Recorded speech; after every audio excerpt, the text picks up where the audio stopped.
minkä päällä lakukastike maistuu parhaalta? Ei voi tietää, ellei kokeile. Kouvolan lakritsi.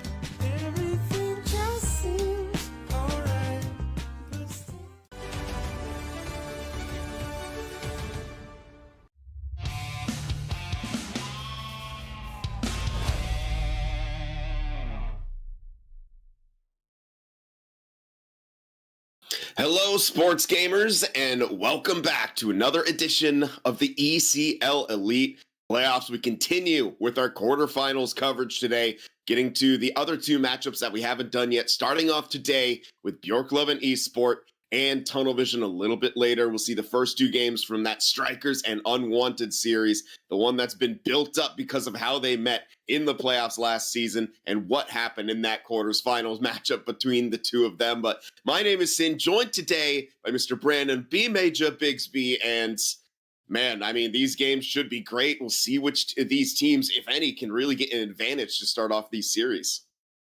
Yes, and this is going to be so fun to watch because these are the two series that I think that people were the most intrigued by, because I think a lot of people feel like they might have the most upset potential. You look at Björklöven Esports coming in, their first season in the Elite Division, surprised a lot of people playing as well as they did against some of these higher-end teams, going against the Tunnel Vision team that maybe is not vulnerable, but definitely could be susceptible, not necessarily playing to the level that we had come to expect from them these last few seasons. And then you have Straikers versus Unwanted that, I mean, as you mentioned, had one of the classic quarterfinal series that we have seen over the last few years. Last season had 3 overtimes, 4 games decided by 1 goal. Unwanted were really just a play or two away from taking that to 7 or potentially even winning that series. So I think that has a lot to do with the intrigue. And man, if they come anywhere close to what we saw from them in the winter season, we have got a fun series on our hands today.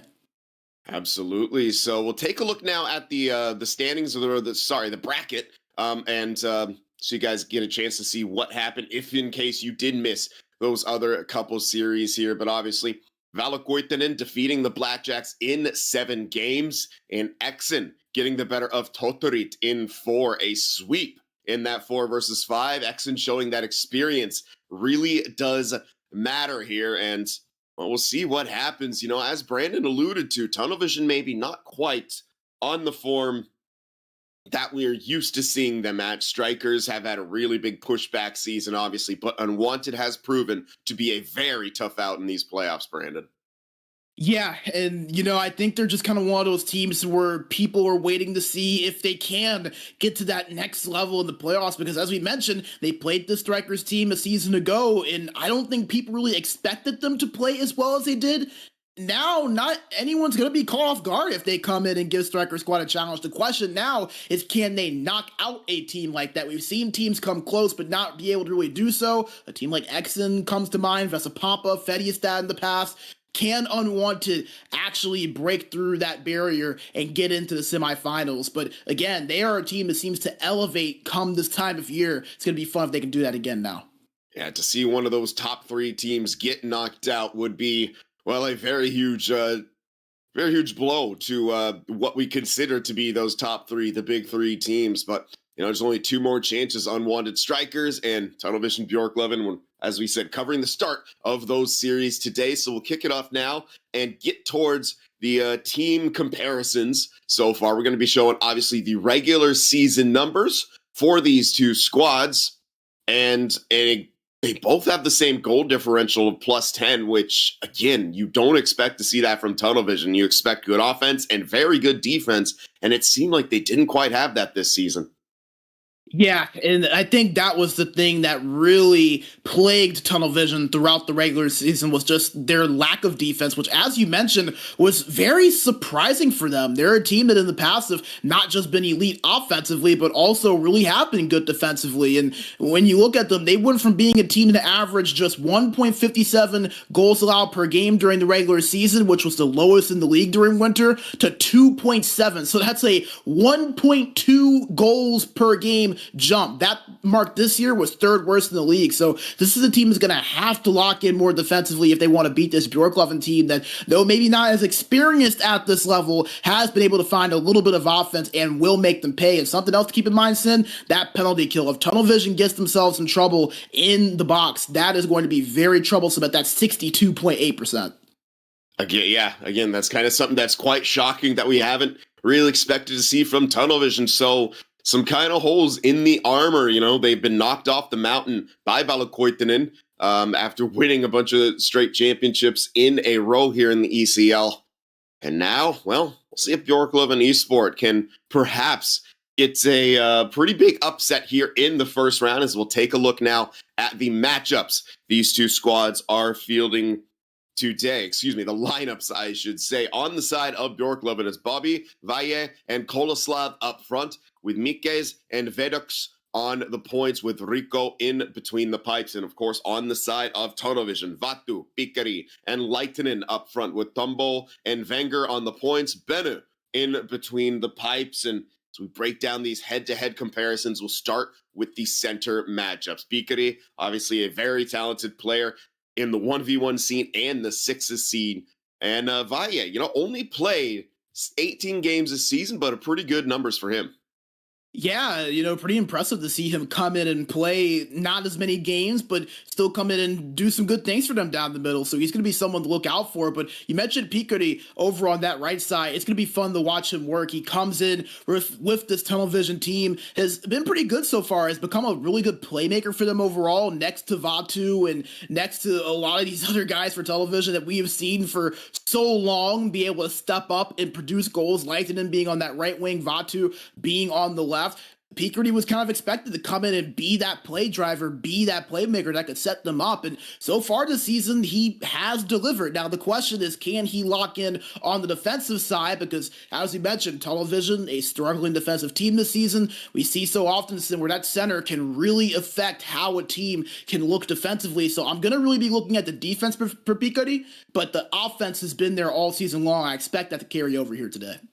Absolutely. And as we know, defense is also just a 5-man strategy too. So we'll kick it over to the wingers now for these two squads. And, kind of interesting to not see Leitinen, in near the top of the scoring throughout the league. But, he played 4 fewer games, but still only the 49 points, vastly outscored by his counterpart in Vatu. And, but keeping pace with his opponents here in both Bobby and Koloslav.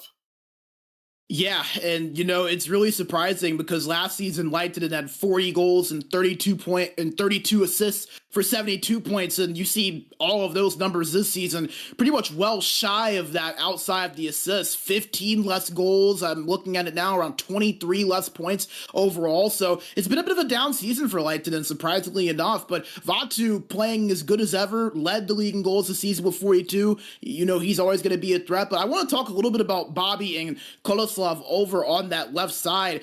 Bobby, a guy that only played a handful of elite games before coming in, but Koloslav over on that right wing, he's a guy that we've seen be able to step up in the past. Hasn't played for playoff teams much in the past. Remember him with Stargazing a couple of years ago, being one of those catalysts at that right wing spot. Always has been a very reliable goal scorer. Has been able to put up some assists this season as well. Watch out for those two. Maybe some of the lesser known or lesser talked about names in this division, but two guys that definitely can put goals in and know how to play.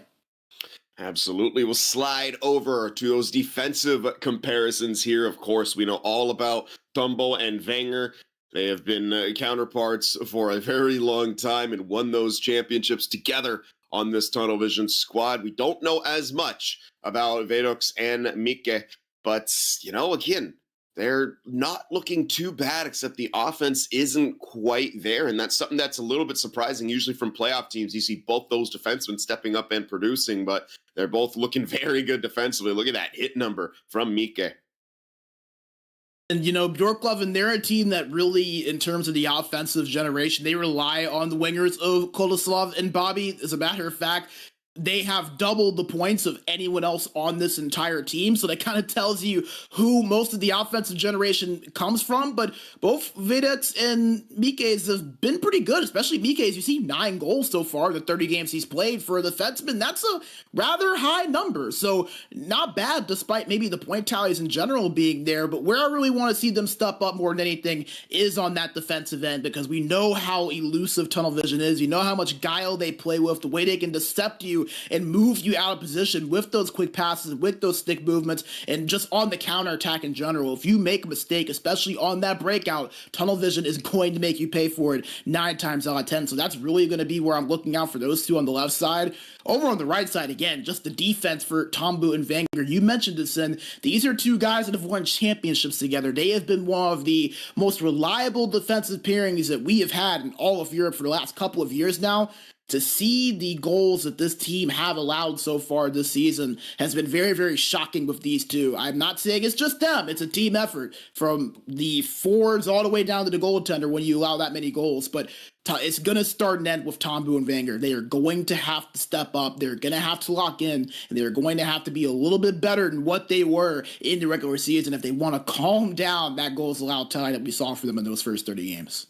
Absolutely. And you mentioned that, briefly, that goal total for Mike. And I want to say that I remember last casting him, he was playing forward for a team too. So I could be wrong on that, but I think he's got both experience at forward and defense, which would help explain that goal kind of number. He's very, very accustomed to being able to jump up into that play and play up front there. But we got one more head-to-head here, of course. The men between the pipes, the goaltender matchup between Bennu and Rico. And, well, I gotta say, I didn't quite expect those numbers coming out from Bennu. We were kind of always waiting for him to make that next jump. He was an incredible goaltender on some lackluster teams, got his shot with a championship team. He did very well last season, and then this season he just hasn't quite had it.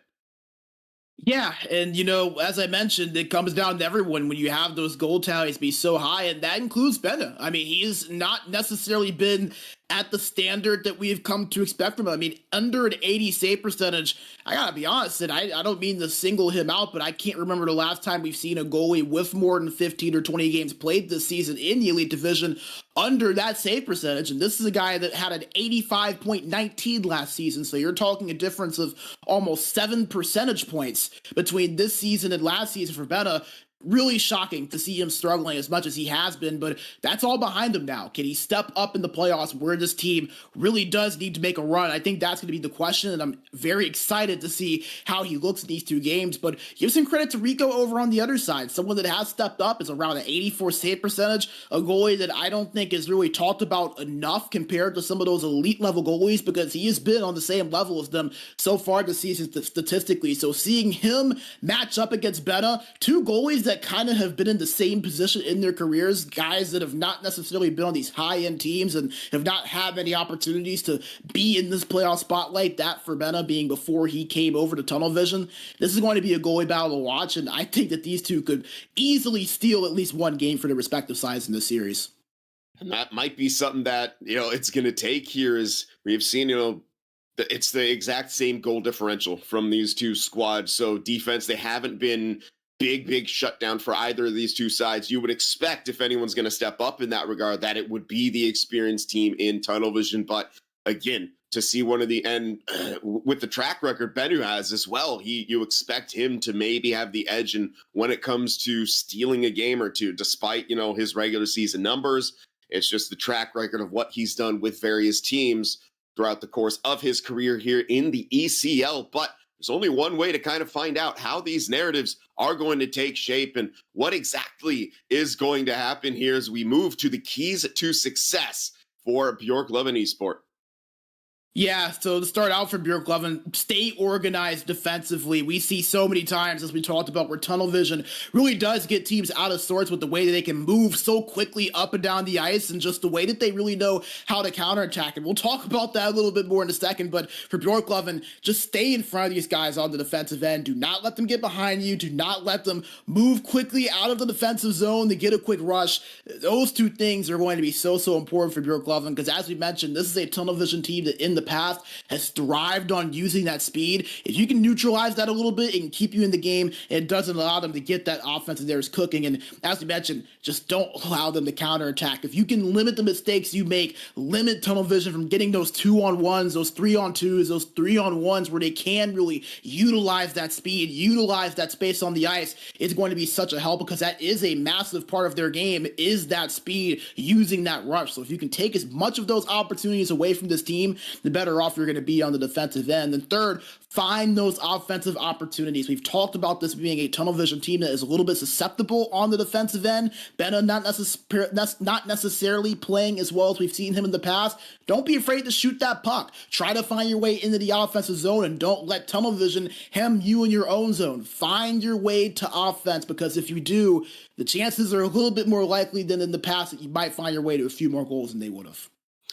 Yeah, so we'll slide over, take a look now at what we have for the keys to success on the side of tunnel vision here. Obviously, a 3-time champion in the past here. And, well, what do you think, Brandon?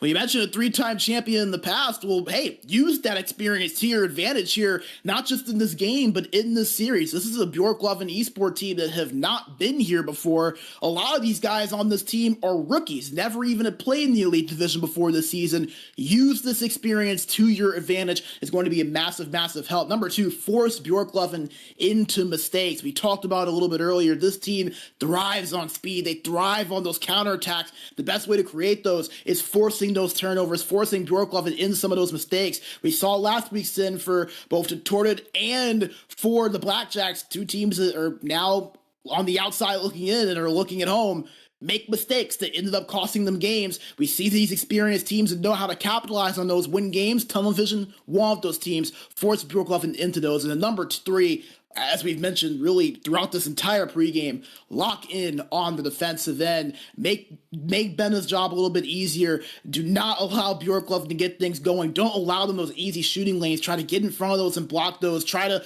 not allow Björklöven to hem you in the offensive, or rather your defensive zone. Defense is going to be the number 1 decider of whether tunnel vision can get things back where they used to be, or whether they're going to be potentially talking about an upset here in the series. They're going to have to lock in on the end better than what they did in the regular season. That is going to possibly make or break where this series ends up for them. Yeah, absolutely. Hard to argue with that. So we just a couple minutes away from puck drop here as these two teams look to get in their lobbies and matched up here. But I mean, this is the one. I mean, I feel like there could be quite an interesting upset. When you have the 4 and 5 seeds, really hard for me at least to say the 5 seed beating the 4 seed is an upset, as they're so evenly matched right next to each other in the brackets here. But this one, you know, based on seedings and in name value, you know, Tunnel Vision, obviously, who were the previous dynasty before Valokoitinen, the dynasty before them, knocked them off. And if Björklöven here is, you know, finds a way to pull this out against Tunnel Vision, it would definitely be one of the bigger upsets that we've had recently.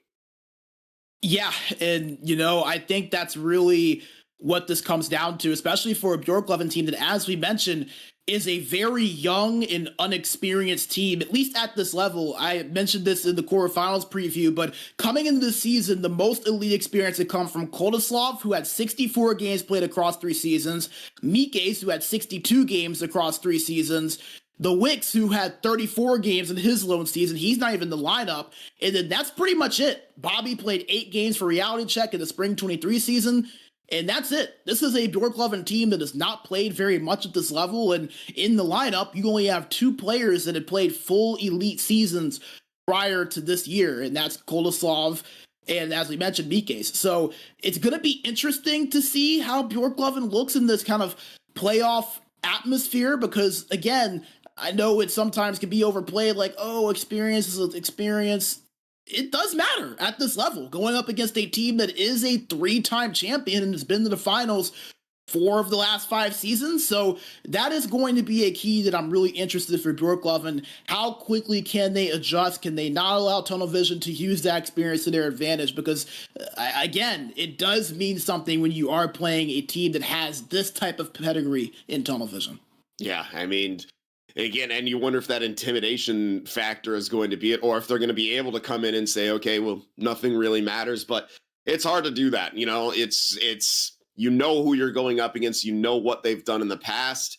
Maybe you do feel a little bit confident where they they haven't seemed like completely themselves throughout the course of the season, but they are still the 3 seed. It's not like they had some massive drop off in terms of seeding. That came more from some of the internal numbers, but team like Tunnel Vision, I definitely wouldn't put it past them to really pull things together in the playoffs and elevate their game, because that's simply what great teams do.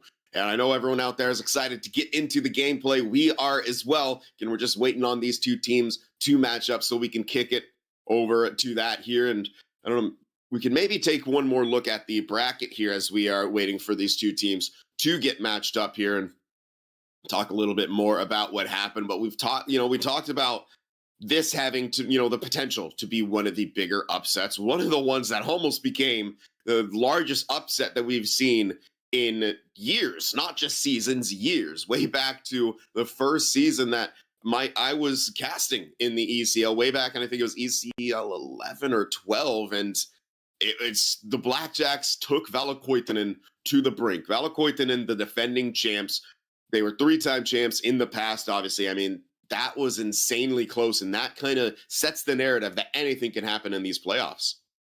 It does. And, Sin, it also kind of goes to show you why every single game is important, because we saw that at the end of this, for the Blackjacks, the loss in game 1 where they held a multi-goal lead, couldn't hold on to it. FaZe comes in and is the hero for Nicky Dangles, who couldn't play in that game 1, gets the victory for them with 2 goals. And in that game number 5, a scoreless draw until 0.8 seconds remaining, where Benito gets a goal on a power play off of a tough penalty from the Blackjacks with less than a minute remaining. It's little plays like that, little moments like that, to where in the regular season they hurt a little bit, they sting, but they don't have as much magnitude as they do in the playoffs. You never know where that one play, that one mistake, that one game that you dropped that you should have had can really come back and impact the series. I think that really affects this Björklöven team that is trying to pull off the upset especially, but again, for Tunnel Vision, a team that does maybe have a little bit more pressure on them than they have in the past, same thing for them. So every little play, every period, every game means something. We've seen it already. It's going to be fun to see these two in a game, in a series that some people think could have some upset potential. Well, here we are, game 1 between Björklöven Esports and Tunnel Vision here. Tunnel Vision on the bottom of your screen in their home dark jerseys. Björklöven on the top of your screen in their road whites. They are in possession now. Mike with the puck. Feeds Kolaslav. That's a nice zone entry, but they are offside. I don't think Vatu liked them shooting that puck after the whistle. Yeah, nothing wrong with things getting chippy just 30 seconds into the game, but, as you mentioned, Björklöven with a nice little breakout opportunity. Weren't able to get collected at the blue line in time, but that is encouraging to see, trying to attack early, and I like that. That's what you want to do against a team that, as you mentioned, does have significantly more experience at this level than you in the playoffs. Lehtinen trying to get that cycle going, fails to do so. Björklöven back in possession. Kolaslav has it now, tries to rip a shot on. That one's blocked by Wenger, and Pikari leads it out the other way. Vatu now in possession, but Lehtinen jumped over the line a bit too early. Slightly slow start to this first period. Yeah, a couple of offsides for both teams, but you saw a little bit of that speed that we were talking about with Tunnel Vision, the way they really do like to utilize that. They're not afraid to start things slow on the breakout, but they slowly ramp it up as they move closer and closer to that offensive zone. Just kind of look out for that here in the series. It's going to be something Björklöven's going to have to try to put a stop to. He sent that one around. Lehtinen thought about the wraparound. I think he tried to correct to test the short side, but he lost the puck on the back of the net. Failure to pass right there. Valle has the puck now. He passed it back to Vedox. Trying to feed the middle again. Intercepted by Tombo. And Tunnel Vision coming back the other way. Once again, miscommunication and offside. And neither one of these teams really can get their break-in going. Yeah, and that's kind of surprising, I think, especially for a Tunnel Vision team that we've talked a good bit about the struggles defensively, still have been one of the best teams in the league offensively. Typically, the breakouts for them, pretty clean and pretty crisp, but so far, both teams really struggling to find that clean entry. Vatu takes it into the corner. Defensive pairing for Tunnel Vision go to work with the cycle. Lehtinen absorbs a hit. Wenger passes over to Tombo. They're getting the outside cycle going. They take a shot. Easily saved by Rico. And Björklöven taking it back the other way, but again, they can't gain the zone. I'll be in possession now. Taking his time with it, tries to feed the pass, but the recipient was swarmed by black jerseys. Another zone entry attempt by Tunnel Vision goes awry, but finally they do gain the line. Leitinen passes back to Wenger. He creeps in. Leitinen with a shot. Good save by Rico there. Bang, bang play in front. And he had to come up big. Tunnel Vision now back into the zone. Vatu over to Wenger. His shot from the point gets blocked in front, looking for the deflection. Bobby can't quite get that one in cleanly. And Tunnel Vision starting to gain a little bit of possession and momentum here. Tombo over to Pikari, down low to Leitinen. They'll kick it back up top in the zone. Good pressure from the wingers, but they can't force the turnover. Pikari trying to feed that one in front to Vatu. He can't get it. Vedux passes it up to Bobby. He'll gain the line. Kolaslav tried to get a one-touch pass. Couldn't do it, but a big turnover right there. Huge shot blocked by Tombo as Kolaslav pulled the trigger. Vedux gets it knocked off his stick, but again, the forecheck of Björklöven really able to hem in Tunnel Vision for a little bit. Vatu does clear the zone, gets it into the offensive one in turn. Wenger, not everything he wanted on that one-timer, and it gets intercepted. Valle over to Bobby. Bobby's shot saved by Benu, who tosses that puck out, trying to get a quick counterattack, but it turns into a turnover instead. Mike on the point. Hits it to Bobby. Down low to Kolaslav. Kolaslav out front. The pass goes all the way back, and Björklöven will be forced to reset. Yeah, and it feels like Björklöven's still kind of trying to figure things out a little bit here offensively. I think we're seeing glimpses of them starting to get there, but it feels like Tunnel Vision has gotten there a little bit faster as Björklöven just trying to kind of find those passes accurately and trying to get that breakout going as well. We're seeing them inch their way to get there, but you see it once again, just trying to find this.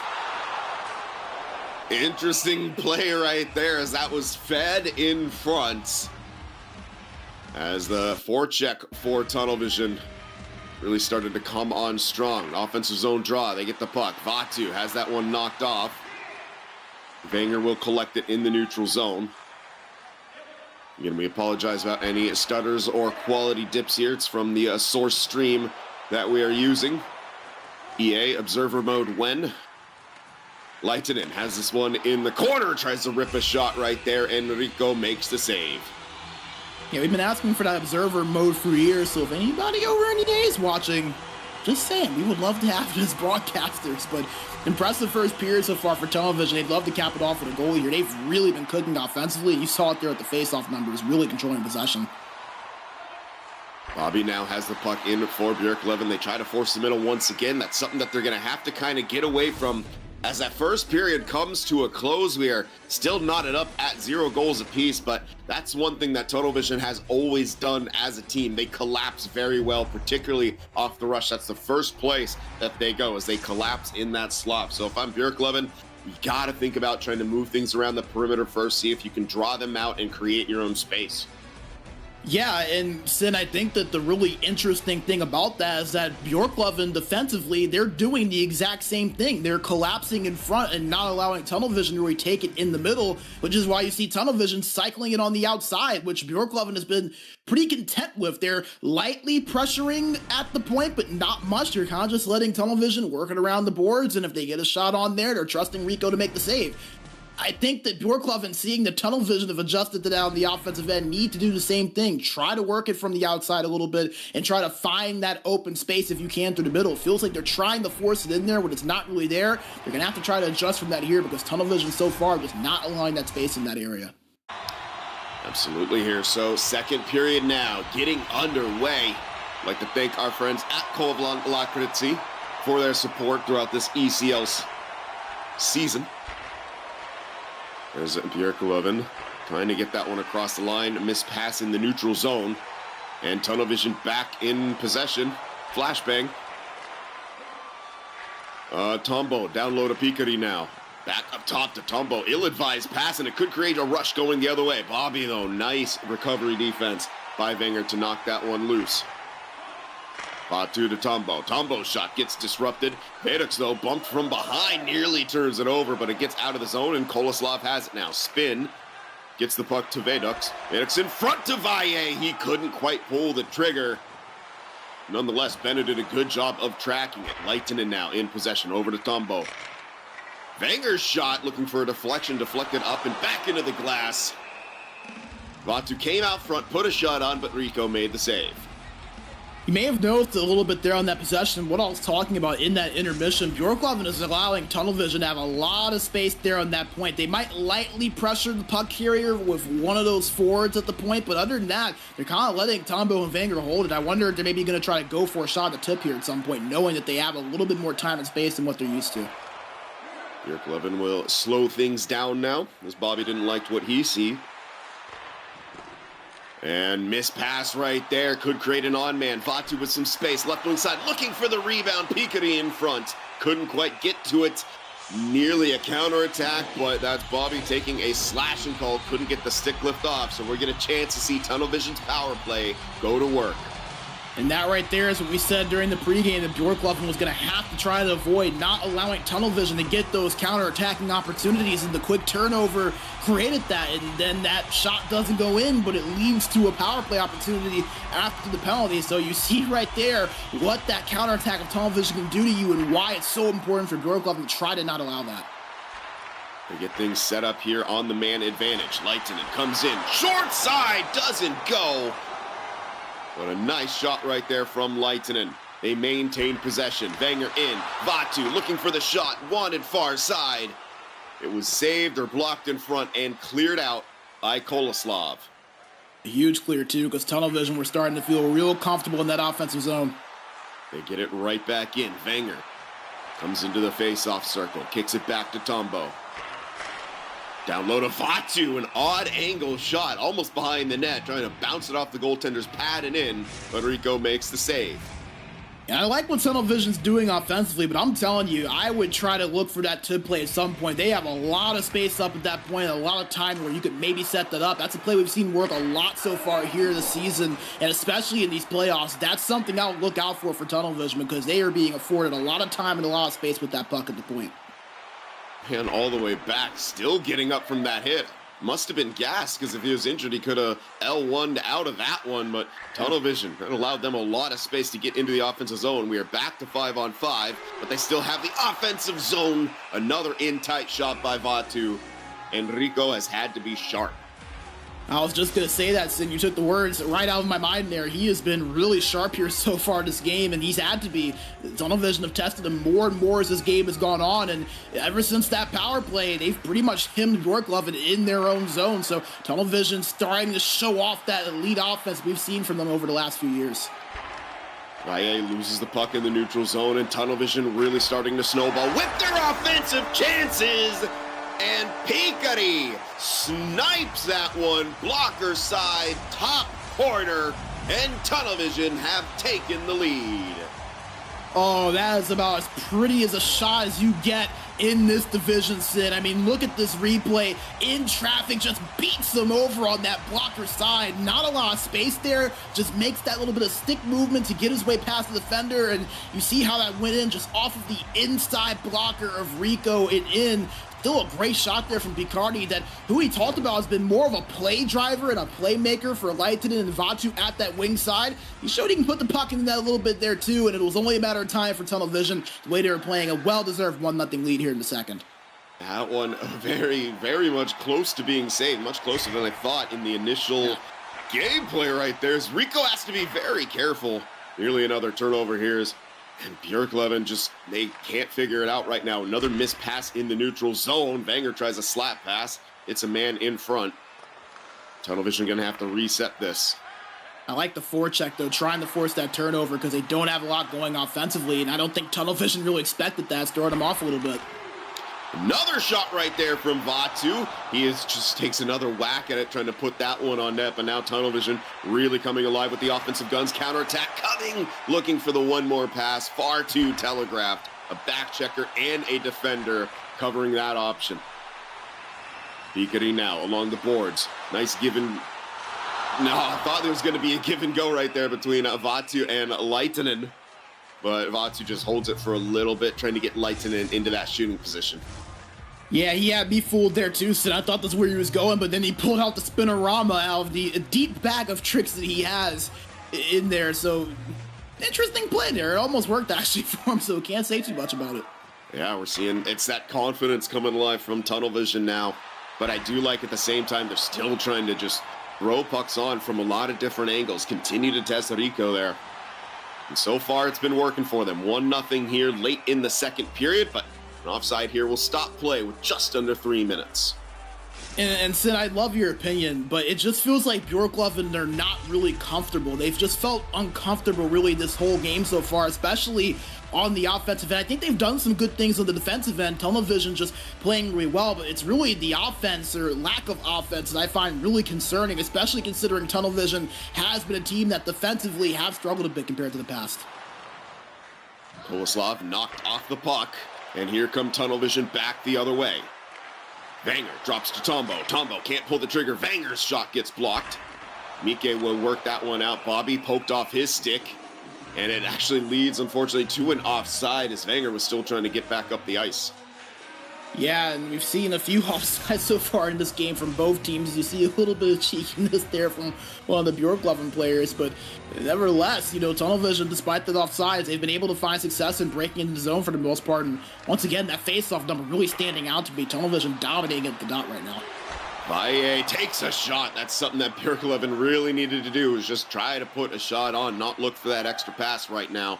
Just kind of see what's going to happen. Look for a rebound, look for a dirty goal. Nice saucer pass. Lehtinen in trouble, though. 3 defenders back, and he does get bumped off the wall, but what a forecheck. Drops it back. Pikari trying to go across to Vatu. Well defended by Vedox, and that will do it for the second period. Score remains... Oh, yeah, well, it doesn't remain the same, obviously. Tunnel Vision got that goal. It happened so long ago, I actually felt like it was in the first period. But they maintain the lead here heading into the third period. Yeah, I felt like a pretty lengthy second for sure there, Sid, but Tunnel Vision not complaining with the way they played. Got a lot of offense, denied Björklöven of pretty much everything on the defensive end. This has been pretty as much as close to a perfect performance for Tunnel Vision as you could possibly see, and you saw it there in the stats. Over 7 minutes of time on attack, 11 shots on net compared to just 2 minutes of time on attack and 2 shots on net for Björklöven Esports. So really, Tunnel Vision playing pretty much a perfect game, and Björklöven just pretty much looking to find anything here to get things going. Yeah, the good news is you are only down by 1, and it sometimes it just takes a bounce. But to get that bounce, you got to earn that bounce, and that means pucks on net, bodies towards the net, hunt for those rebounds. You have to really want it, and right now, Björklöven through those 2 periods, again, just the 2 shots. They need more. And, time on attack's one thing, but we can make the argument, Tunnel Vision nearly got one right there. I was going to say, you can make the argument that Tunnel Vision hasn't done enough with it yet, as they only have that 1 goal, but they are swarming right here, hunting for that next goal. Lehtinen kicks it back to the point. Tombo sends it back to him, now in the corner. Vatu battles for it, will get the puck. Can't send that one in front, but maintains possession. Wenger sidesteps to the half wall, trying to get it to Pikari. It was disrupted. He sauces it down low to Vatu, who will collect it behind the net, try to reverse it. And Wenger has it now along the half wall, sends it in front to no one but Vedox. And here comes Koloslav back the other way, poked off of his stick. And the counterattack just isn't there for Björklöven. Yeah, and they've got to try to find it, because Tunnel Vision having this 1-goal lead, they're going to be plenty fine with trying to hold that puck and just prioritizing not making mistakes. So they're going to have to try to force Tunnel Vision into mistakes. That's a questionable icing right there. Tunnel Vision well out of that one, but maybe this can be what Björklöven needs to get some generation going on the offensive end. They haven't had much of it today. Yeah, very curious icing. I definitely thought Lehtinen was past the hash mark first, but here we'll go. Bobby can't quite get that puck. It's actually, well, it looked like it was going to create a rush back the other way, but it got slowed down. Valle will have the puck now for Björklöven. Koloslav goes back to him. He gets crushed at the blue line, and here's that counterattack. 2-on-1. Vatu over to Wenger. Wenger, what a save by Rico. Tombo now along the point, over to Lehtinen. Lehtinen trying to rip a shot, looking for a deflection. It was stopped, and Valle has it. Not a whole lot of stamina, but he gets it across the line. Over to Bobby now, poked off of his stick by Wenger, and Björklöven just getting suffocated right now by Tunnel Vision. Looks like a completely different team defensively, Tunnel Vision do. Quick shot on the short side there by Pikari. It was saved by Rico, who has far and away been Björklöven's best player here. Nice counterattack now. Mike drops it back. Koloslav sends that one in front. Bobby not ready for it, though, and that's the one time one of those cross-crease passes has worked for Björklöven. Yeah, you gotta get that off. He wasn't quite ready. Wenger behind the net now, knocked off of his stick. Koloslav has it. 8.5 minutes remaining in this third period. Björklöven needs something sent around. No one was quite ready for that play either, and that's just kind of been the story so far for Björklöven. Not ready. Vatu looking on the backhand, had that blocker side open, but he misses the net. Counterattack now. They kill a little bit of their speed with some rough passes, but they do set up in the offensive zone. Valle to Bobby. Runs into a defenseman looking to pinch down. Bobby has it now over to Koloslav. One more pass gets picked off, and now it's a 3-on-1 coming back the other way. Vatu to Lehtinen, a huge save by Rico, keeping his team in this game single-handedly. Yeah, Rico has been absolutely stellar so far in this game. His teammates in front of him have got to give him some type of help, especially with just a little over 5 minutes left. Not a lot of time here for Björklöven to make something happen. I think at this point, Sid, you have to try prioritizing shooting the puck. You can't keep trying to hold on and wait for that perfect play. Put it on net. You never know what can happen when you do. Tombo collects it back in his own end after an errant pass. That's a turnover that they can't afford. Mike with the puck. Oh, poked off of his stick, and they don't register a shot. The recovery defense from Tunnel Vision has been great. Bobby, shot from distance. Goalie down and out. Bennu does get back to his feet right there, as Björklöven could not get that puck back. Time is a huge factor. Passed up now to Lehtinen. What a time for the stutter to happen.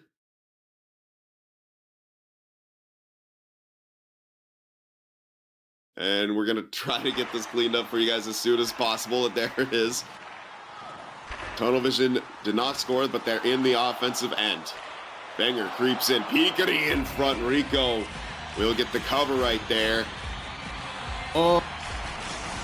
And I saw the empty net pop up. I'm hoping they're able to put him back in time. Yeah, you knew what I was reacting to there. Yeah, oh no. Yeah, it looks like they got him back in. I was a little worried for him there. That was not going to be good. Crazy things happening at the tail end of this third period, but we are in the last minute, and it is back after the most recent patch to a real-time last minute. So a little bit of extra time. Valle with the shot. That's what we need to see more of from Björklöven, but is it too little, too late? Yeah, we just haven't seen them put that puck on net enough. It feels like in the past they've had opportunities to put the shot on, and they've waited a little bit to look for that perfect cross crease, and it just hasn't been there. Now you just have to put everything and anything you can on net to test Bennu and see if you can get that puck to go in somehow. Wenger will go offside as Lehtinen carried that puck over the blue line. 44 seconds remaining here in Björklöven. They only need one to tie it, but they haven't been able to get a whole lot going in this game. Mike over to Veduks. Koloslav trying to feed that one in front, collects it behind the net. Bobby now, back up top to Mike. Mike in front, tons of bodies there, it can't get through. Veduks now carries this one in, takes a shot. Rebound kicked up into the air, otherwise Valle was in great position to receive it. Veduks, his shot doesn't go. Up to Lehtinen. Mike, what a play right there. He'll get it right back in. Koloslav gets tripped up. Could be considered a good penalty, but they may not need it. They will, in fact, get the touch, so we'll see 10 seconds of power play time and an empty net for Björklöven. Yeah, I was just going to say that, and they're going to call a timeout here as well. I was a little bit surprised to not see Rico pulled a little bit earlier, admittedly, considering that you have to win this game and you have to get that goal to push it into overtime. But nevertheless, Tunnel Vision would have been a mistake. And remember, this is a PK that's under 70% so far this season. So a penalty kill in Tunnel Vision that has been a bit of a weakness so far at that 62.8%. Björklöven at just 21.6 on the power play, so a bit of a weakness versus a bit of a weakness. Can Tunnel Vision hold on just for 10 seconds here? Starts with the face-off. The face-off man, the one in the box. Vadex kicks it to the side. Koloslav took a shot. 3 seconds remaining. Wrap chance. Loose in front. Still loose. A shot on by the goaltender, Rico. How perfect would it have been if he got the game tire? But Tunnel Vision hold on in the dying seconds of the third to win Game 1 by a score of 1-0. And they take that 1-0 lead in this series. And for a game that was just 1 goal between the two, a pretty convincing 1-0 win, about as convincing as I think you will see here between these two teams. Tunnel Vision pretty much dominant really on both ends of the ice. They didn't allow Björklöven really anything on the offensive end. They came in on the opposite end and were able to create counterattacks when they were in the offensive zone. They were able to cycle it around and really test Rico, who I think was far and away Björklöven's best player really throughout this game. You know, credit to him for only allowing the 1 goal, because Tunnel Vision had a good amount of opportunities. Björklöven gonna have a lot to clean up here before this game 2 starts, because just didn't get anything going offensively. They never looked particularly comfortable, while Tunnel Vision, they found their game. They played well on the defensive end, which was really the one big concern for them coming in. They find a few more goals here and find a way to crack Rico. They could really break this series open if Björklöven don't adjust here significantly. Absolutely. You know, very, very good points right there. And yeah, adjustments are the key, but you just see kind of how close it was right there. I like what they did at the end, just trying to go with a scramble play, kind of just a jam play at the side of the net, because they were just running low on time right there. And, you know, it starts with putting a shot on every other time that they were in the front of the net. You know, it felt like they're trying to make that pass through about 10 bodies, it felt like, in the slot. And that's just not going to work against this Tunnel Vision team. And they really find themselves in a tough situation where Tunnel Vision collapses so well. And at the same time, with what we always talk about, the speed of the wingers in Vatu and Leighton, and they can also, you know, get up to the points really quick. And it's like kind of a fear factor for teams that they play against, because it's like you want to be able to use the points and the perimeters here, but you're worried about the counterattack. And again, that's just where I feel like Björklöven is in a rough spot, is that I think they're giving almost too much respect to the defense of Tunnel Vision, which has historically been good, but they're looking for these perfect plays. Whereas I think if they're just a little bit quicker with some of the decision making and just a little bit more willing to throw the puck on from less than ideal areas and, you know, take some time trying to get that cycle going, they may have stand a better chance. Yeah, and, you know, kind of adding on to that too as well, Sid, it kind of felt like one of those games for Björklöven, because not only did they not really put the puck on net much, and not only did it feel like they were almost giving a little bit too much respect to Tunnel Vision's defense, but then we saw when they did finally get that little bit of space to get that play across, the person that was receiving the puck just wasn't ready for it typically. It's like they weren't even expecting for the play to actually get there, even though that's what they were looking for throughout the game. So I feel like they're going to have to try to adjust and transition away a little bit from that strategy, because I mean, you're not going to win many games with 5 shots on net. You know, that's just kind of what it is, especially against a team like Tunnel Vision that, as we've talked about, 3-time champion. They've been to the finals 4 out of the last 5 seasons. They're one of the best offensive teams in the league. They're one of the best counter-attacking teams, arguably, in the world. You have to have more than 5 shots on net, and I think that Björklöven is going to have to adjust, not even necessarily just their play, but even just their mentality, I think, on the offensive end. Be willing to get those dirty goals, go for those rebounds, put that puck on net. They haven't even really gotten the test Bennu, who, as we mentioned, has had his worst elite season to date this season. So some adjustments to be made for Björklöven. I think they showed some glimpses of what they can do, and I think for one thing you can take positively is that your goalie's been on fire. You only allowed Tunnel Vision to have 1 goal, so you played well defensively. It's just, can they find the offense? That is going to be the key here for them in Game 2. Yeah, we'll find out as we'll set the stage for Game 2 after this word from our sponsors. Minkä päällä lakukastike maistuu parhaalta? Ei voi tietää, ellei kokeile. Kouvolan lakritsi.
Minkä päällä lakukastike maistuu parhaalta? Ei voi tietää, ellei kokeile. Kouvolan lakritsi.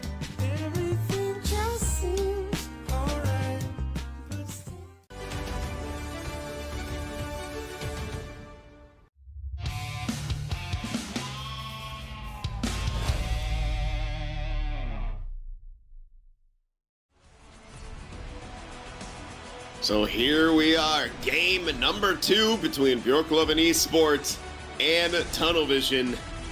And Brandon, Björklöven really gonna have to find some new things to try here in this second game. Yeah, and I really would love to see them adjust from the offensive game plan in that game 1 again. I think they showed some good things defensively. I think that you see that Rico has plenty to give on the goaltending side of things. Tunnel Vision only got 1 goal, but that was all it took, was 1 goal for them to win. So have to find a way to get things going offensively, and once again, have to limit the counterattacks of Tunnel Vision. I don't think they capitalized on those as much as they could have. Tunnel Vision, that is. Björklöven going to have to lessen the opportunities that they give Tunnel Vision on those counters, because otherwise could have easily been more than 1-0. Bobby with a quick shot on, I like that, but Lehtinen with a nice poke will get that one out of the zone. He can't quite find the space that he wanted. He's bumped off, and, well, Björklöven failed to clear the zone right here. The pass to Pikari, he has that one knocked off his stick. Bobby coming back the other way. Trying to feed that one to Koloslav. Ends up being a mispass, and Tunnel Vision right back in possession. Batu had it briefly. It's now back on the point, but a turnover right there. Bobby has it now across, and he can't quite connect either. Another mispass. Pikari tried to dump that one, and it goes to Vatu in the end. Enrico made a huge glove save.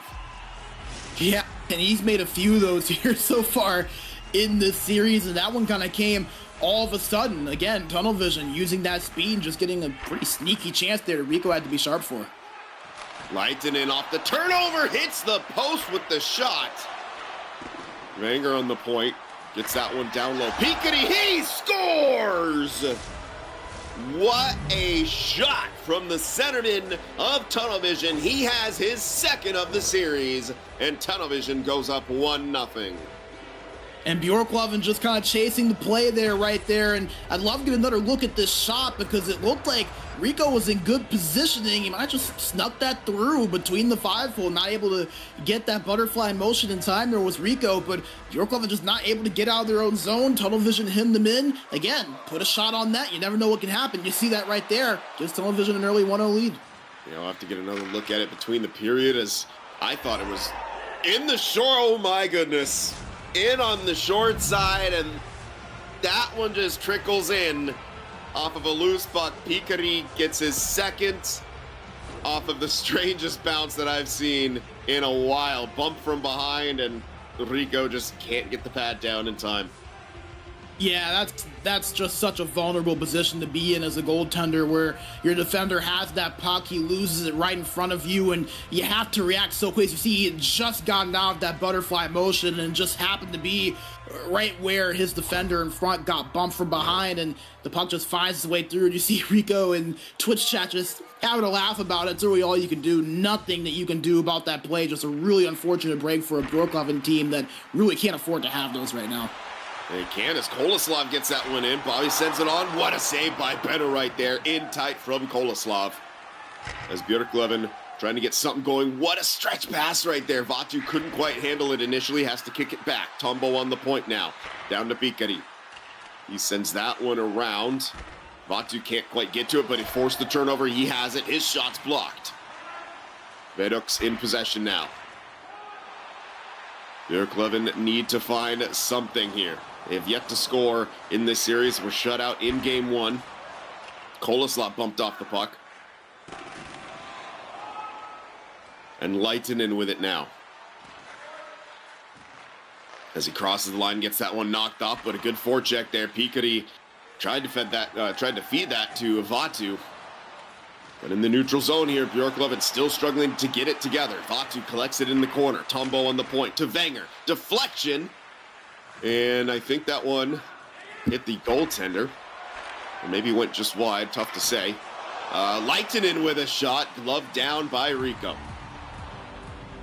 Yeah, and Rico has been really one of the bright spots for Björklöven so far early in the series. He has stepped up for them time and time again. Not much you can do really about the 2 goals he's allowed in this game, but you know, it shows how good he's been because each of the 3 tunnel vision goals have hit off of him and in to some extent. So none of it has been from lack of positioning or lack of reading the play. He's been there on every single one. He's just got to get some help from his team in front of him. Still not a lot of offensive generation right now.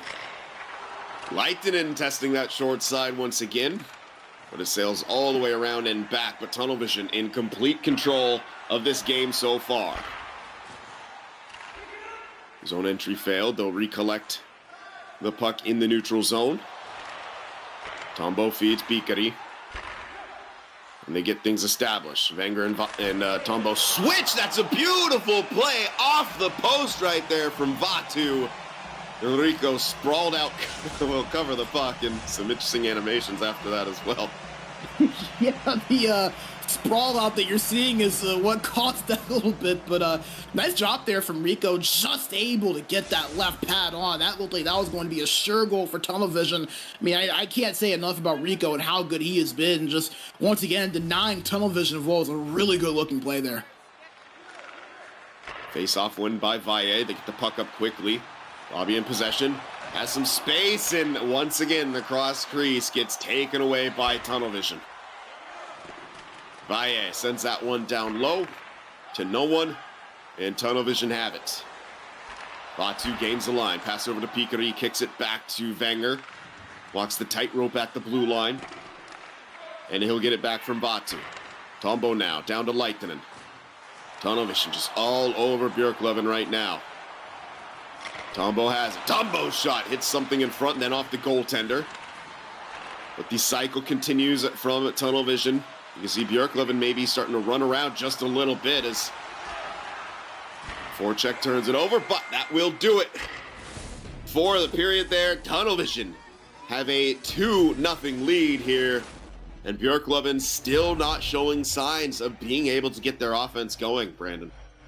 Yeah, and that is the most concerning thing, I think, for Björklöven is that this period has looked no different than the first 3 periods that we saw from them in that game number 1. And not only that, but you haven't been able to really catch much of a break on the defensive side. You saw Rico make a few saves, but a goal that kind of trickles in off of maybe the short side or went 5-hole. Still would love to get another replay of that, but you're seeing in the stats there, saying 7 shots in almost 4 minutes of time on attack for tunnel vision, 2 shots in less than 2 minutes of time on attack for Björklöven. They have got to find a way to generate more offense because tunnel vision have hemmed them in the defensive zone, and when Björklöven have been able to get the puck, they just have looked uncomfortable and they've not really been able to create anything with it.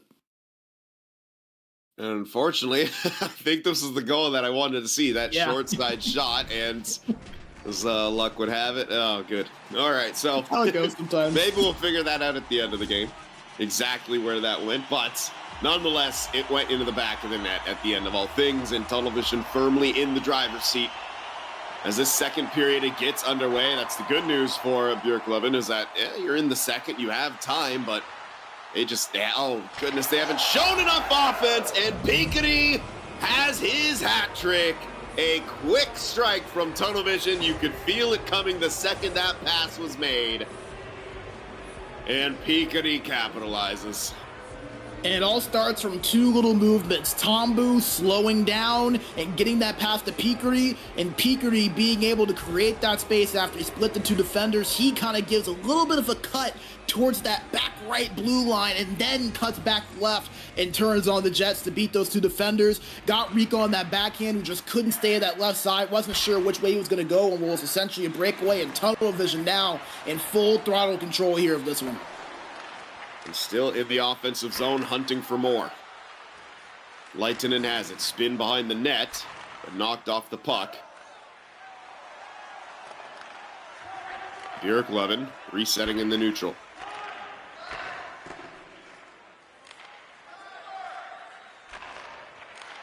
Valle now picks back to Vedux.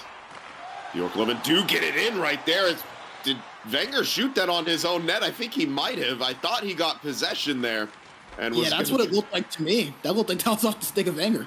Yeah, a little bit of friendly fire right there that Bennett has to deal with. Björklöven now in the offensive zone.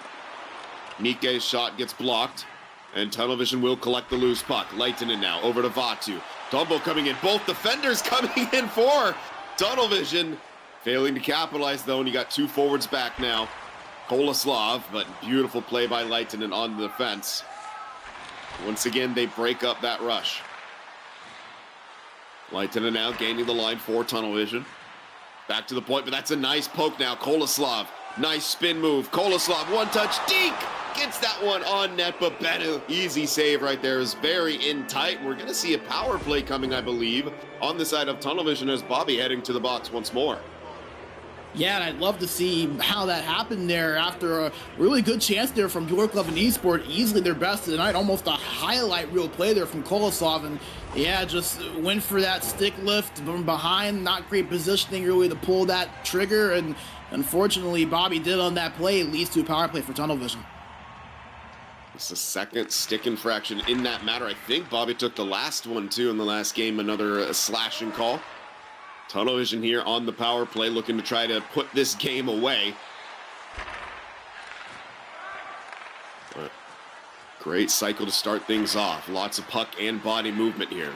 Tombo has it. Now in front to Lehtinen and does get the shot away, but it trickles wide. Wenger to Lehtinen. Vatu collects it, takes it behind the net. Peekery over to Lehtinen there. Not cleanly. Rico tosses it out there. Maybe a questionable decision. We'll see if they pay for it. D-to-D one-timer right there, broken up. Valle gets it out of the zone, but not too far. And he's also knocked over with low stamina, but he doesn't have that much of a winded get-up, fortunately. And also, fortunately, Tunnel Vision couldn't get it across the line cleanly. Valle pass up to Bobby, but he doesn't get much further with it. Lehtinen gets drilled right there by Mike. And Björklöven taking it back the other way now. Kolaslav crosses the line, but doesn't get any further with it. Miscommunication there should lead to an icing. We'll have an offensive zone draw with 8:30 remaining. And it feels like these are the opportunities that Björklöven are going to have to capitalize on because they've not been able to find a way to break into the offensive zone by the breakout. So they're going to have to try to find a way to win these offensive zone faceoffs when they get these icings to try to generate a little bit here offensively. They've been better on the dot this game too, but not able to win that one, unfortunately, their son. Lehtinen has that puck now, trying to feed Vatu theirs. See Tunnel Vision starting to get a little bit more fancy with the lead that they have. Björklöven trying to get something established here in the offensive zone. Trying to work the cycle, but it's immediately poked off a stick, and they get nothing from that zone chance. Banger navigating, has to be careful. That's a dangerous bounce right there, but Tombo safely corrals that puck, and huge counterattack now. Wenger, drop pass, looking for Peekery, but it goes through everyone. Tombo will hustle back to get that puck. Slap pass off the wall. Lehtinen takes it, trying to cut to the middle. That's a beautiful play. He knew exactly what angle that puck was taking. Tried to cut to the middle even before it got there. And an offside here from Björklöven on the counterattack. Yeah, that's been kind of the story, just not able to really get into that offensive zone, but you mentioned it, Sid, and I think we're seeing just certain signs of it, a little bit of the flair that they're starting to show, some of the plays as they're starting to pull out of their bag of tricks. Tunnel Vision, they're feeling very confident, and a confident Tunnel Vision, dangerous for any team in the league, let alone one that, again, as we mentioned earlier, does not have a lot of experience in these playoffs at the elite level. And it's definitely seeming like it's showing here.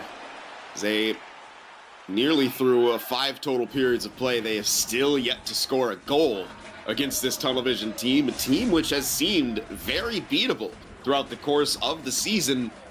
And yet, here they are in the playoffs, and Björklöven really struggling to capitalize on the little bits of rush chances in zone time that they've got and tie up on the draw. Couldn't take it. Bobby now with a chance. In alone, can't get a shot away. Maybe disrupted from behind there. Good back check, but that just sums up what Björklöven have gone through so far in these first 2 games. Valle trying to pull the trigger, couldn't. Mike in possession. He feeds over Vedox. Down to Bobby, his shot. Oh, a rebound kicked out to a dangerous area, but the recovery defense once again of Tunnel Vision make sure nothing more comes of it. That will do it for the second period, a 3-0 lead for Tunnel Vision as they head into the final frame. Yeah, and really Tunnel Vision, they're going to be very thrilled, I think, with the way that they have played so far here in this series. I mean, dominant on the offensive end, not allowing anything on the defensive side of things. We've called Benu's name a couple of times, but he hasn't been tested very often. Really, the most I think we've seen him tested was over in that last flurry of game 1, but you know, for Björklöven, they've got to find something here. They just have not been able to get much going. I mean, they got more time in attack there, but again, Sin, I just would love to see them be more willing to throw that puck on net. I think we saw them do it a couple of times there, and it almost led to opportunity, but just the consistency of which they've thrown on net has not really been there. As you get a look there, that third goal, that beat Rico on the breakaway. You can see Björklöven have thrown a couple more pucks on net in this game than they did in their previous one. They got 4 through 2 periods now. I think last game they only had 2 through 2 periods, so slight improvement, but it's, you know, those incremental improvements are just simply not going to be enough against a team like Tunnel Vision, especially in a game like this with the lead that they have. We got to see something here from Björklöven in this third period that they haven't shown thus far in this series. They'll take it all the way back into their own end to reset. Good pass up. Bobby has it now. Bobby passes it down low to Mike, tries to feed it back into the slot, and it's filled with white jerseys. Mike to Kolaslav. He gets an awkward shot off. I'd like to maybe see Mike pull the trigger right there. He had some space and some time. And instead, again, they're trying to make the extra pass. It just seems like no one on Björklöven wants to take that shot, as you see. Tunnel Vision not hesitant whatsoever. Rico forced to make another big save. Bobby has it now. Pass back and goes to no one. Mike to Bobby. He takes a shot there from distance. Easy save for Benu, and he'll smother it.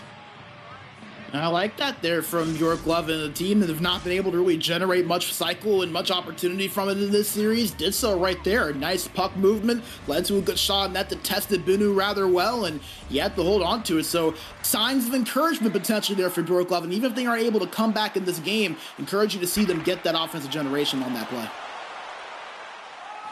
Batu has the puck knocked off his stick, and Björklöven in possession once again. Sauce pass off the wall. Bobby has it now.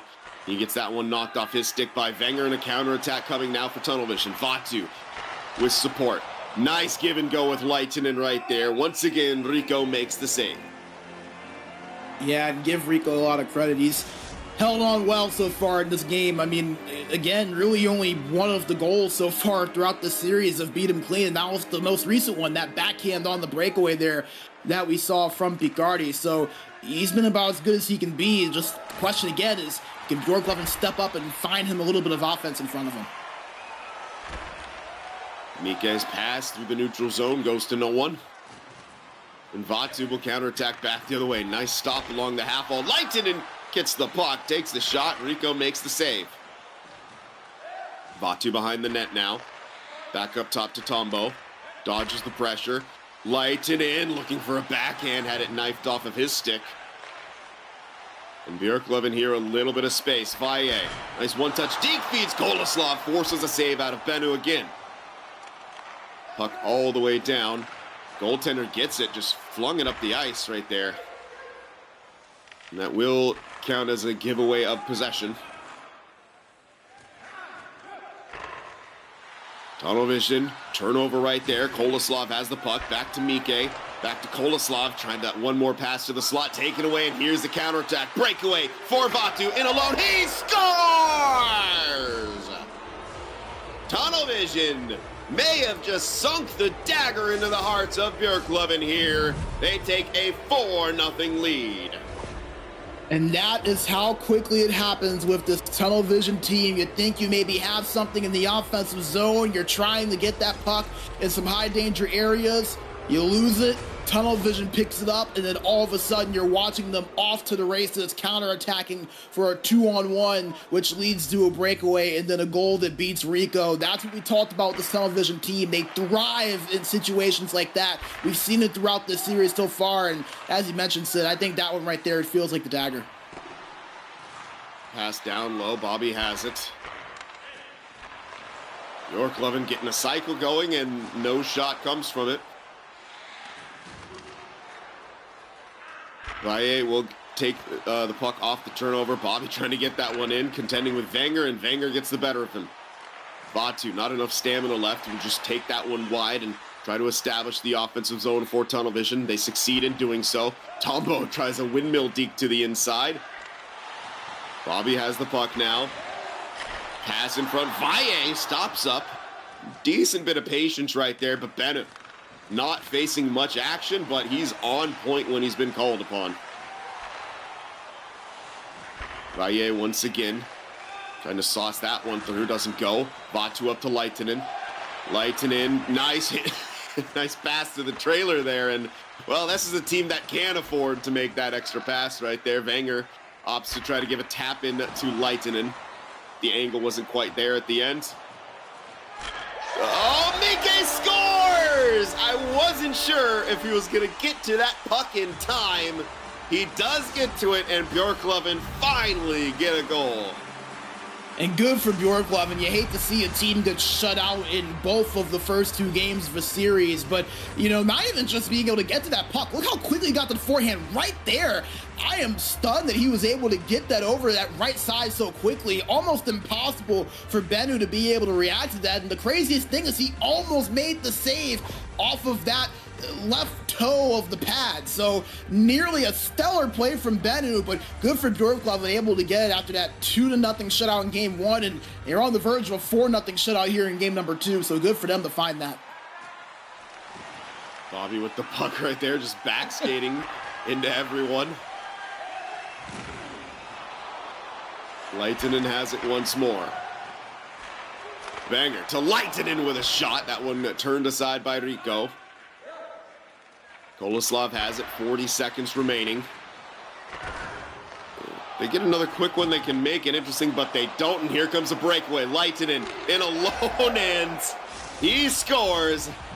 As Rico right there went for a flying poke that we don't often see. Actually started free skating, and Leitinen just puts that one home. Yeah, that was just a product of Björklöven knowing the situation they're in, knowing that they were down by a trio of goals, just having to be aggressive there. Not really much of a concern to defense. A 5-1 loss and a 4-1 loss, not much of a big difference. You're just trying to find goals. So that was the product there. But if I'm correct, then that's, I believe, the third breakaway that we've seen from Tunnel Vision in this game so far. So that's going to be something that Björklöven, I think, really look to fix heading into tomorrow. They really gave Tunnel Vision a lot to work with there on those counterattacking opportunities, and we talked about it at the pregame. When Tunnel Vision gets those chances, they are going to make you pay for it more times than not, and we saw that here so far in these first two games. Yeah, we absolutely have, and well, this is a time we don't necessarily mind one of those stream stutters coming into play, as this one well and truly over. Valle puts it in at the end long after time expires, and Tunnel Vision have taken a 2-0 series lead, the most convincing 1-0 shutout that we ever saw in game one, and then this game more in blowout fashion. And Björklöven have their work cut out for them if they want to make this series close. Yeah, there's going to be a lot to discuss, I think, over tonight and early tomorrow for this Björklöven team, because they just never really looked quite fit in this game. They never looked comfortable. They never found their offense. I think that as the game went along, they started to break down more and more defensively, and as great as Rico was in net, I felt like he can only do so much. He had a couple of unfortunate bounces. He faced 2 or 3 different breakaways.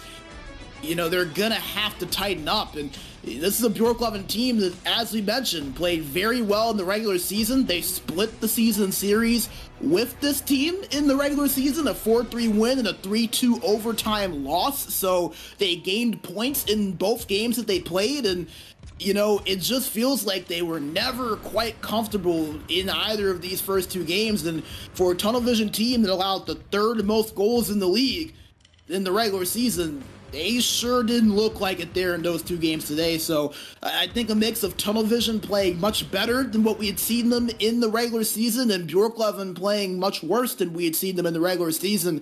I would expect things to meet a little bit closer to the middle coming tomorrow, especially on Björklöven's end. They have got a lot more to give, I think, to what we saw from them there in that 120 minutes of play. Yeah, and they're gonna have to start executing because, you know, we just it was just an inability, in my opinion, to execute. Finally, we'll get a chance. Yeah, I think that one went upstairs. Yeah, kind of skipped through it really quickly, but yeah, indeed, that short side one did go upstairs, and I'm curious that they didn't give that one to Vatu because he's the one that makes the hit that made that puck trickle in, but Pikari was the last one to touch it for his team, and that was that first kind of breakaway right there that came off of the face-off as Pikari just kind of bull rushed his way through, and more of a partial breakaway with how it developed, but this one obviously from Vatu, clean breakaway.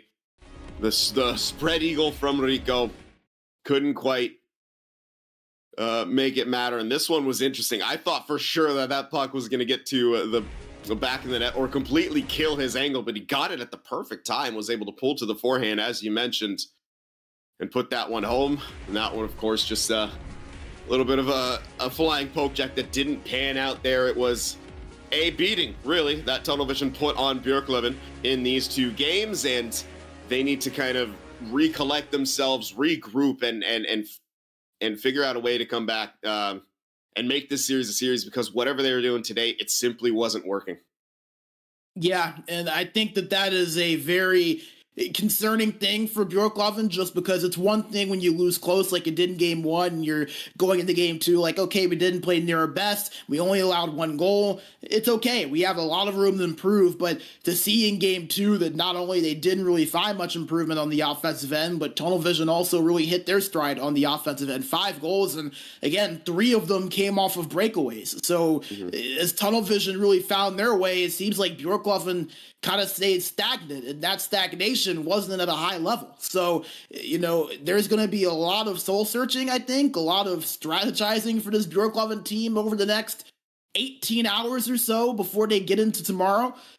It's going to be interesting because they just didn't have a lot going for them, and I'm going to be very curious to see what they look to switch up, because they're going to have to change something up. Nothing seemed to work for them. They never looked comfortable. Tunnel vision, I think, looked way too comfortable, and as great as tunnel vision played, and I think you have to give them credit for that, we don't want to short them, I think a lot of this series has to do with Björklöven not playing to the level that I think we thought they would coming into this series. So it's going to be an interesting 18 to 20 hours for them, because there's a lot they need to fix, and for tunnel vision, they have all the confidence in the world, and rightfully so with the way they played today. Absolutely unreal the way they looked, especially considering that they were rather poor defensively and in their own end in the regular season. Looked like a totally different team there in those 2 games, so props to them for that.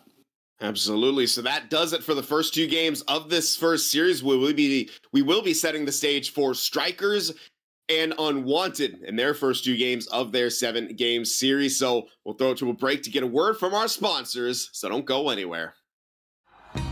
Minkä päällä lakukastike maistuu parhaalta? Ei voi tietää, ellei kokeile. Kouvolan lakritsi.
Minkä päällä lakukastike maistuu parhaalta?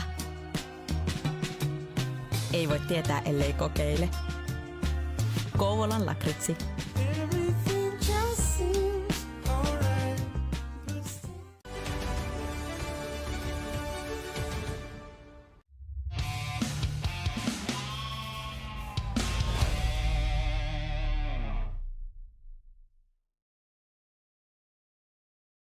All right, thank you guys for sticking with us through that break right there. And of course, the first two games in the books between Tunnel Vision and Björklöven Esports. And we move our attention now to Straikers and Unwanted, perhaps the craziest quarterfinals matchup from last season. We'll get the return of it here in this season here. I can't wait for this to get going. How are you feeling, Brandon? Oh, I'm feeling good. This was a series that delivered to epic proportions last season, and now this season I think has the potential to do all of the same. A lot of the same players from last season's matchup are back on these two teams this season. They split the regular season series between one another. This is going to be a lot of fun to watch, and I think this is the series that a lot of people really had circled in on the calendar. It's like, okay, this one is going to be very entertaining. I can't wait to see it all unfold. Absolutely here. Straikers and Unwanted. We'll take a look at that bracket before we start breaking down the matchup between these two teams. Here's we should have the updates. Okay, well, the second game, unfortunately, hasn't been reported, but we do know that Tunnel Vision has a 2-0 series lead over Björklöven Esports, and they will continue or finish off their series tomorrow. We'll now set the stage for Straikers and Unwanted. You see there, both Exen and Valokoitinen have advanced to that second round. Exen in the form of a sweep, and Valokoitinen taken to the brink by the Blackjacks. Close series between those two teams. But Straikers, Unwanted, let's see their numbers and how they kind of matched up throughout the course of the regular season. Obviously, we won't have playoff numbers for either of these two teams just yet, but you can see there is a clear advantage for Straikers, but again, it's the history. It's what happened last season that everyone's going to turn to, and just how close it was between these two squads. Yeah, and I think that this is one of those series to where you look at the stats and you probably think to yourself, like, okay, Straikers should be able to win this in 5 or maybe 6 at the absolute most. But this is one of those series to where I think it is very evident on how teams match up with one another. Sometimes certain teams just match up well against certain teams. You see it in real sports, you see it in esports. And I feel like Unwanted is just one of those teams that match up well with Straikers. What the reason is, why that is, up for debate, up for opinion, but whatever reason that may be, Unwanted always seems to compete well with the Straikers team. And though the difference between the two statistically might look kind of jarring, it's really not that bad. It's only a 4 goals for difference between the two. Really, the big difference between the sides are on the power play percentage and on the goals against. So in terms of both of these squads' abilities to put the puck in the net, they're pretty on par with each other. We've seen these guys have plenty of 1-goal contests. We've thrown the stat around a couple of times. 4 of the 6 games in last season's matchup were decided by a goal. 3 of those in overtime, and if you go to the regular season, both of those games were also decided by a goal. So these two are very close with one another, so even if the stats might look like they tilt more towards the Straikers end of things, much more even when they match up against one another, what those stats may indicate initially. Absolutely. So we'll take a look now at the lineups that these two teams will be fielding, and it's what you would come to expect from both of them. On the side of Unwanted, it is Henka, Suth, and Launanen up front, with Snus and Kesari on the back end, Carlson in between the pipes. And on the side of Straikers, Puanso, Eki, and Tempenen on the back end, Nasu Stelia and Flyer Kungen with Hanselino in between the pipes. And we'll look at the head-to-heads now, starting off with that center comparison, and Suth against Eki, about as tough as it gets. And, two guys that have generated offense in very different ways. And you mentioned that Eki is as tough as it gets. Well, look who has the points advantage between the two, Suf, by just 1 point, but still extremely impressive that he is up there with a guy like Eki, and he has done it by both being able to distribute the puck and by putting the puck in the net. 27 goals, Suf being a guy that maybe has not been talked about as much as some of the other elite level centers in this division, but nevertheless, he's played like one so far this season, so I think he deserves credit. But watching him match up against Eki is going to be a lot of fun because both these guys are play drivers, both of these guys make magic happen with the puck on their stick, and Suf is going to be tasked with trying to limit Eki on that offensive end. That's something we'll talk about a little bit more later, but Eki's a guy where it feels like so often plays really begin with him, and the rest of the team can really just kind of not just benefit from that, but can make their own magic happen from that. But Eki a lot of times feels like he can be the straw that stirs the drink, especially with Patslav now being out of the lineup for these guys. So it's going to be interesting to see these two match up. I think a lot of the offense could very well begin and end with these two on some of these plays in the offensive zone. They absolutely could too, and obviously a large X factor that would come into play is dad strength. Again, congrats to Eki there, new father in Finland right there, so big congrats to him on that as we take a look now, of course, at the winger comparisons for these two squads. And again, Unwanted, I mean, they have the points advantage when you look at this, and again, maybe not something that you'd expect, but there they are.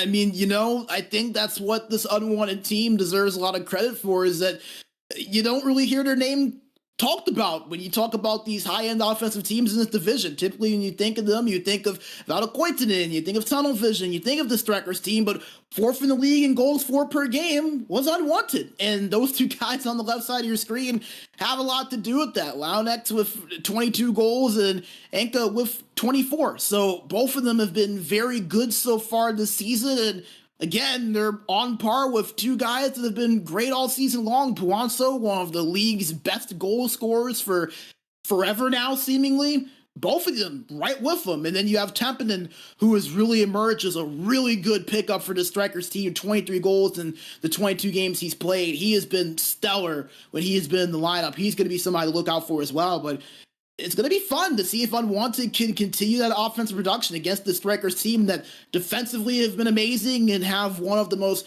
decorated goaltenders in the history of this league. And now we'll take a look at the defensive matchups here, of course. And, this Strikers squad is just star-studded. Particular with Flyer Kungen back there, but he's got some competition on the other side in the form of Kesari when it comes to points. I think the most impressive thing about Kesari is he has 30 assists in 30 games played on top of the 5 goals that he has this season. So not only has he put the puck in the net a little bit, but he has an assist on an average of every single game that he has played. Also has blocked a lot of shots there. You see 42 shots blocked. I know that could be kind of lost when you see the high-end point tallies. You see the 139 hits. These guys been able to get in front of shooting lanes. That's something that's going to be very important against the Strikers team that we know is not afraid to throw that puck on net and get in those dirty areas. That's something they've prioritized a lot in the past. So Kesari going to have to continue doing that. But then you have Nasistelia and Flyer Coogan on the other end. Two guys that we've seen play completely different positions than where we're at. We've seen Nasistelia be back at goalie. We've seen Flyer Coogan be a right wing in the past. These two have really emerged as one of the best defensive pairings in the league together. Obviously, their days in Havu on the same team, but not on the same blue line. They have been stellar for this Strikers team. Can't wait to see them match up again against what is a elite level offense and Unwanted on the other side. Absolutely, and the men charged to stop these two elite level offenses are the men in goal, Hanselino and Carlson for each team, and this is as close gets when it comes to that save percentage. Obviously, Strikers netminder with that better GAA, but that's of course more kind of a team stat than anything else. Yeah, and I think for Carlson Adam, the one thing that cannot get lost with him is that you have to keep something in mind. He is a rookie. He never played a game in the elite division before this season. He played 2 games in the qualifier / relegation series for Purification last season. That's the team he transferred over from in the offseason. But aside from that, 0 elite experience for Carlson Adam before the season. So for him to come in with an 85.4 save percentage in his first season, beyond impressive. I think easily has a case to be Rookie of the Year. Could very well be the favorite, depending on who you ask, especially when you have stats that are matching up with a guy like Hanselinho, who has been, as we mentioned, one of the most, if not the most, decorated goaltender in the history of this league. Has played about as many games as anyone in ECL history, has won every championship, every trophy, every award just about that you can draw up for a goaltender. For him to be matched up with a guy like that, beyond impressive, and I can't wait to see those two go head to head, because we've seen Hanselinho steal games in the playoffs in the past. Can Carlson Adam do the same thing here for this Unwanted team? That's going to be a lot of fun to watch.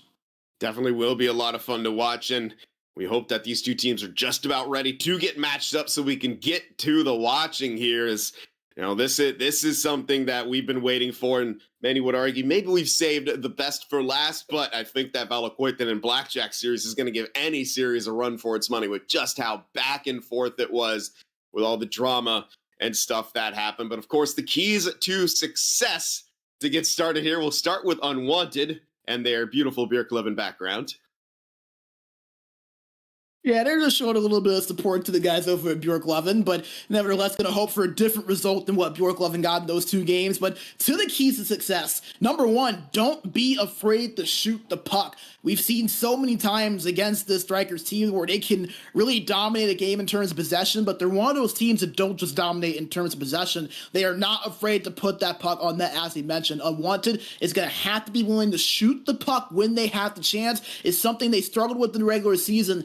Second least shots on net, only one more than the team that finished in last place in Roots Gaming. They're going to have to be a little bit more trigger happy and not be afraid to put that puck on net in the offensive zone. Number two, don't let Eki cook. Look, I know he has the dad power on his side. A big congratulations to Eki on the birth of his new child, but Unwanted have to try to lock Eki in. We've seen so many times the way he can create plays for his teammates, create plays for himself. If you give Eki too much time and space, he is going to make you pay every single time. Do not let him get that time and space to operate. He will make something happen when you do. And then last but not least, limit mistakes. Whenever you make those mistakes, those little bitty turnovers, those little bitty defensive lapses, every single time Straikers find a way to kill you on those opportunities. They never tend to let those go to waste. You're going to have to limit mistakes if you want to be in the series. And this is an Unwanted team that I think more than any team, arguably in any series, can come in with a lot of confidence, knowing that they played with this team well in last season's playoffs and they split with them in the regular season. But each of these three things they're going to have to make sure to execute on if they want to make that happen. Of course, we'll also take a look at what we came up with, the keys to success on the side of Straikers. So Brandon, take it away. Yeah, for number one, play the possession if you're Straikers. I think the more you can dominate the possession, the better. And that's, again, something we've seen them do very well in the past. They're going up against an Unwanted team that, as you mentioned, not as willing to shoot the puck typically. So the less you can have them in the offensive zone, the easier you can make the job of Hanselinho and that defense behind them. So the more you play that possession, the more you do a little bit of what we saw with Tunnel Vision do in those first two games today, the better of chances that you have for success. Number two, deny Unwanted of those easy chances. Do not let them get those counterattacks. Do not let them get those odd man rushes, 3-on-2s, 3-on-1s, 2-on-0s. That is going to be a massive, massive key here for Straikers. Something that they don't typically do too often, but it's still going to have to be something that you do make sure to keep an eye on. And then number three, remember last season, both the good and the bad. This is a Straikers team that, as we mentioned, were able to win that series last season, had to overcome a little bit of adversity to do so. But again, this is a team that is so good at adjusting. They're so good at finding the little things in their opposition's game and being able to pounce on those weaknesses. They're going to have to remember some of those past games here and apply that, use that knowledge here for this series. This Straikers team is one of the smartest that you'll find in the entire division. Remember last season and use it to your advantage. Absolutely. So we just got word these two teams have indeed matched, and we are just about ready to get underway for game number one between Straikers and Unwanted here. But, I mean, this is, again, I've been looking forward to this so much. Ever since, that series closed out last season, it was just so cool to see what Unwanted were able to do against this Straikers squad and just the manner in which the series ended in that crazy, miraculous quick succession 2 goals from Straikers in the dying moments of the third period to not allow Unwanted to force that game 7. I mean, they were legitimately seconds away from forcing a game 7, and Straikers just did what Straikers can do. They pull a rabbit out of the hat and punch their ticket into that second round here. So it'll be very interesting to see just what happens here in this series. But Brandon, I mean, we talked about the keys to success and all the things, but what should Unwanted look to do here, especially in the first period, to kind of tilt the scales in their favor? I think you have to be aggressive. Throw out that forecheck. Don't be afraid to try to make Straikers uncomfortable, which obviously is not an easy thing to do, but I think if you can try to find a way to throw that first punch, that's going to help them a lot to get that confidence and kind of show Straikers like, hey, we are here, we have confidence against you guys, we're not afraid to be the aggressors and not allow you guys to establish your game. But that penalty early in the series not going to help their cause. Maybe a little too aggressive. Might have taken it a little too literally.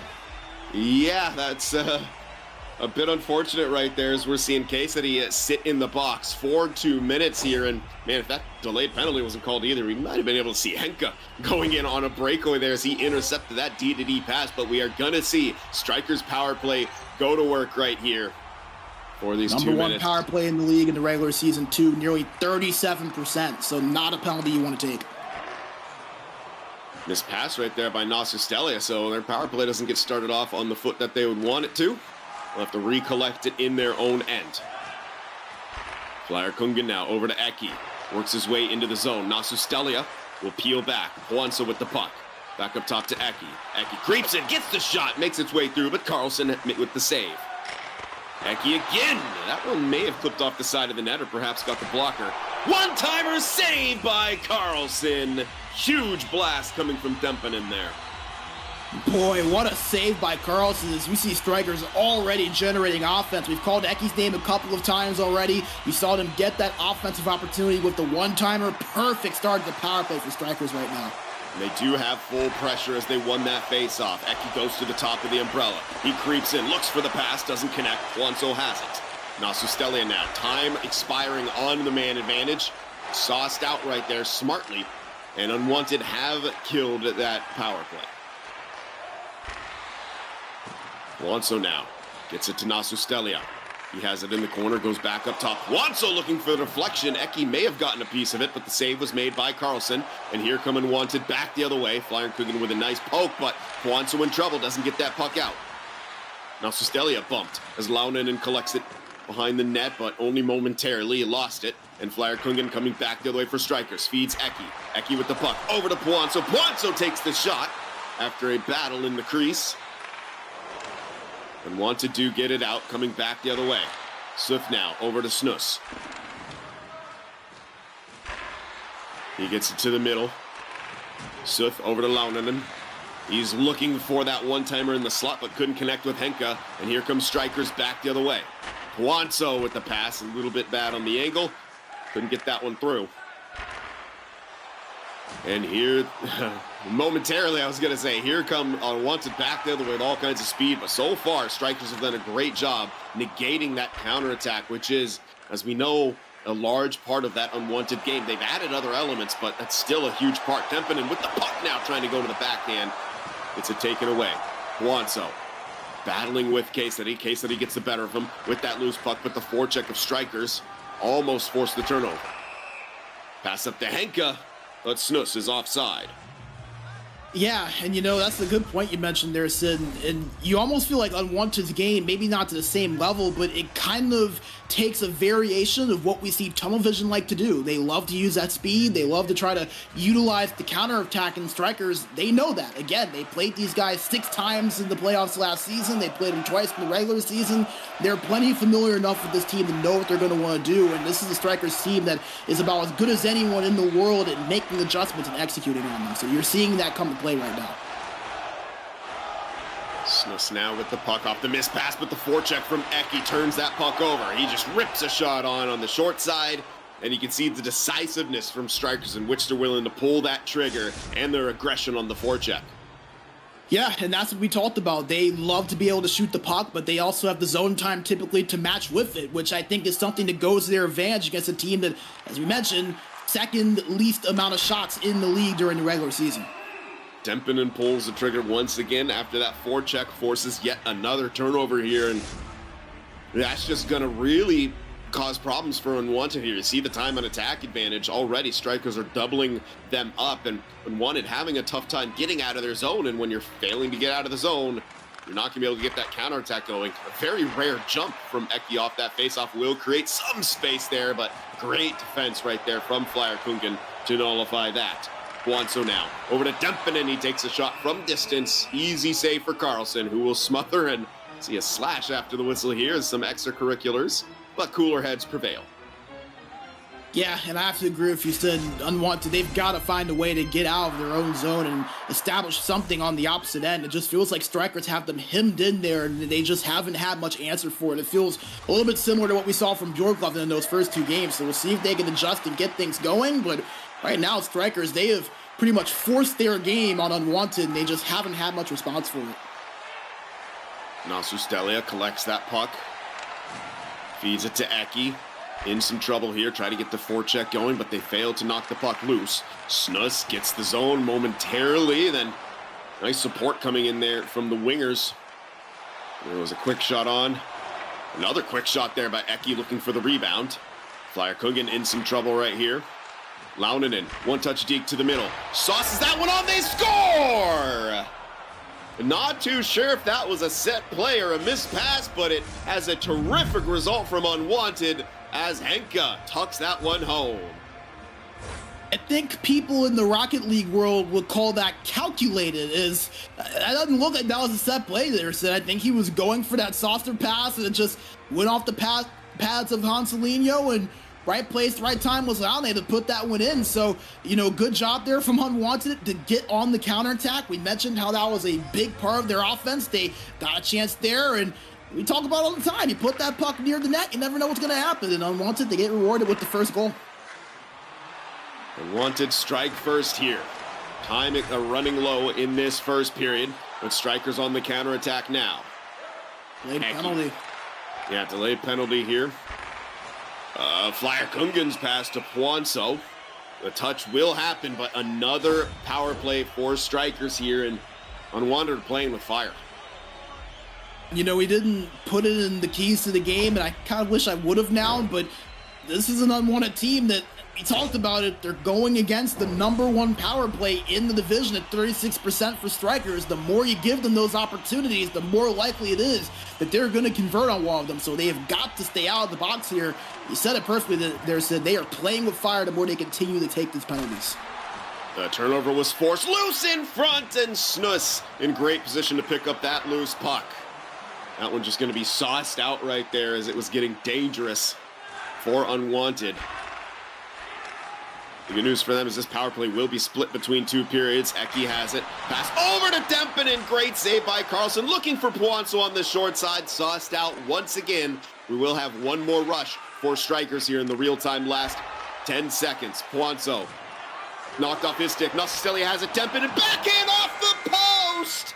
And that's how the first period ends. Close calls for Straikers. They can't capitalize, and Unwanted takes that slim 1-0 margin into the dressing room. And they just barely held on to it, didn't they? A couple of quick chances there for Straikers on that power play. That backhand there at the end, the best of them, I would say, had a little bit of open net, but you said it there, Sid, just hit that post, wasn't able to get it past Carlson Adam. And for Straikers, 11 shots on net in that one period alone, over 4 minutes of time of attack. They've got to feel like they deserve a better result there in that first 20 minutes of what they had. I want to get one good opportunity, and they find their way to the back of the net. But for Straikers doing a lot of good things, you got to feel like it's only a matter of time that they find their way to that goal with the way this game is trending. And if that was the last shot of the period right there, that actually might have been saved by Carlson. I initially thought it was off the post, just the way it kind of died right there, but it might have been off the tip of that glove hand. Nonetheless, we start the second period. Straikers still with a bit of carryover time of the man advantage, but they're going to have to get themselves set up soon. They do win the draw, and Puanso gets that in. Nice pass over to Eki. Back to Flyer Kungen. Got to be careful with it. Puanso, a big save by Carlson again. Turned over though. Eki with some time, with some space, can't get the shot away. The back check from Launinen was huge. Eki gets it again, can't pull the trigger on the net. Henka out of the box, now in possession, but will slow things down. No, he passes it up to Suth. Suth with some space, one touch deep, backdoor, they score! What a play by Suth to create the space, and Henka gets the tap in. And that right there may have been one of the prettiest plays that we have seen all playoffs so far, Sin. I mean, from the breakout all the way down to be able to get it in past the neutral zone. It all started there from Henka at that left wing, getting it over to the centerman and Suf, and then him and Henka just do the rest once they get past that blue line.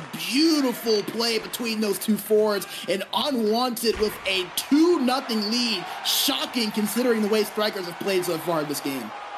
Absolutely, but this is kind of how it felt last season too. You know, Straikers oftentimes getting the better of the play, but it's the counterattack. It's them seemingly coming out of nowhere with these beautiful plays in front of Poinso. Can't quite get the shot away. Poinso now has it again. He takes another shot. Carlson with the save, and he has been on his game so far. Yeah, and I think he deserves a lot of the credit for this 2-0 lead that Unwanted holds. We've seen Straikers get a lot of good opportunities, could easily have 2 or 3 goals on the board. Carlson Adam robbed them of them, so a massive reason his team is up to the big saves he has made in net. Eki has it behind the net, goes to Poinso. They look for that give and go to get the short side shot up, but the pass missed. Henka now trying to get that one in, turns it over, and unfortunately, Tempinen couldn't get the puck pickup. They had to slow things down, but they do have the puck in the zone. Tempinen now, nearly got Carlson moving off that short side. Just tried to guide that one in. They fail. Actually, no, they're going to get the puck back off of the poke check in the neutral zone. Nasustelia. That one kicked into the corner by Carlson. Tempinen looking for that short side again, and Straikers are just pouring everything on net right now and forechecking. Eki has the puck. Download at Tempinen. Tempinen now taking his time to Poinso in front. Tempinen can't pull the trigger. And here comes that counterattack slowed down by Nasustelia. He's going to have to be careful, though, as he tried to backtrack into his own end. Eki has it. Once again, he'll lose the puck. Nasustelia steps up, can't get the puck away. Eki gets bodied in the neutral zone, but here comes Straikers once again. Tempinen to Eki. Eki looking for Poinso. That one's blocked by the left defenseman, Snus. That one does clear the zone. Nice job by Launinen. And intercepted in the neutral zone was Henka in great position. Keisari up to Launinen. He gets that puck in. And a quick shot on. Unwanted, another one. That one blocked. Poinso now. Over to Eki. Eki to Tempinen. Good step up right there by Snus. Poinso behind the net. Try to think going for a spin and getting the short side. He didn't quite have the room for it. Flyer Kungen, pass back to Nasustelia. Game really starting to pick up in pace now. Poinso sends it to Tempinen. He can't find Eki. That one gets taken away. Nice step up there, but they can't keep the puck. Bouncing puck through the slot right there. And once again, Straikers have it on the counterattack. Nasustelia gets that one in. Flyer Kungen joined the rush as well. Behind the net to Nasustelia, back up top to Poinso. Taking his time.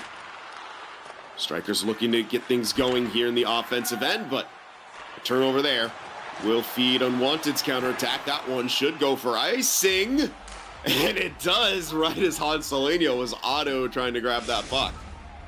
Yeah, that was a close call there, and Wanted probably won't be happy about that one. Just probably thought that it would have been a freeze from Hansolino and an offensive zone face-off for them, but nevertheless, big opportunity here for Straikers, a team that's done a good job of generating chances in the O-zone. And it comes from their forecheck oftentimes. That time they can't get the puck back. Here comes Suth. Good pass to Launinen. He has it now, but well defended by Flyer Kungen. Still with the puck. Suth now looking in front. Thought about it. Actually took the shot on the short side. Poinso gets that puck in for Straikers. Toe drag. Can't get the shot away. Well defended by Keisari. And he starts to skate that one up. Good saucer pass, but a nice defensive play will break up that rush opportunity. Poinso's pass to Tempinen. He had it momentarily. And we're seeing back and forth action as this game starts to open up at the tail end of the second period. Flyer Kungen, nearly a dangerous turnover. Eki with a dangerous one, too. One touch deep. Launinen L skating. He gets swarmed. And that will do it for the second period.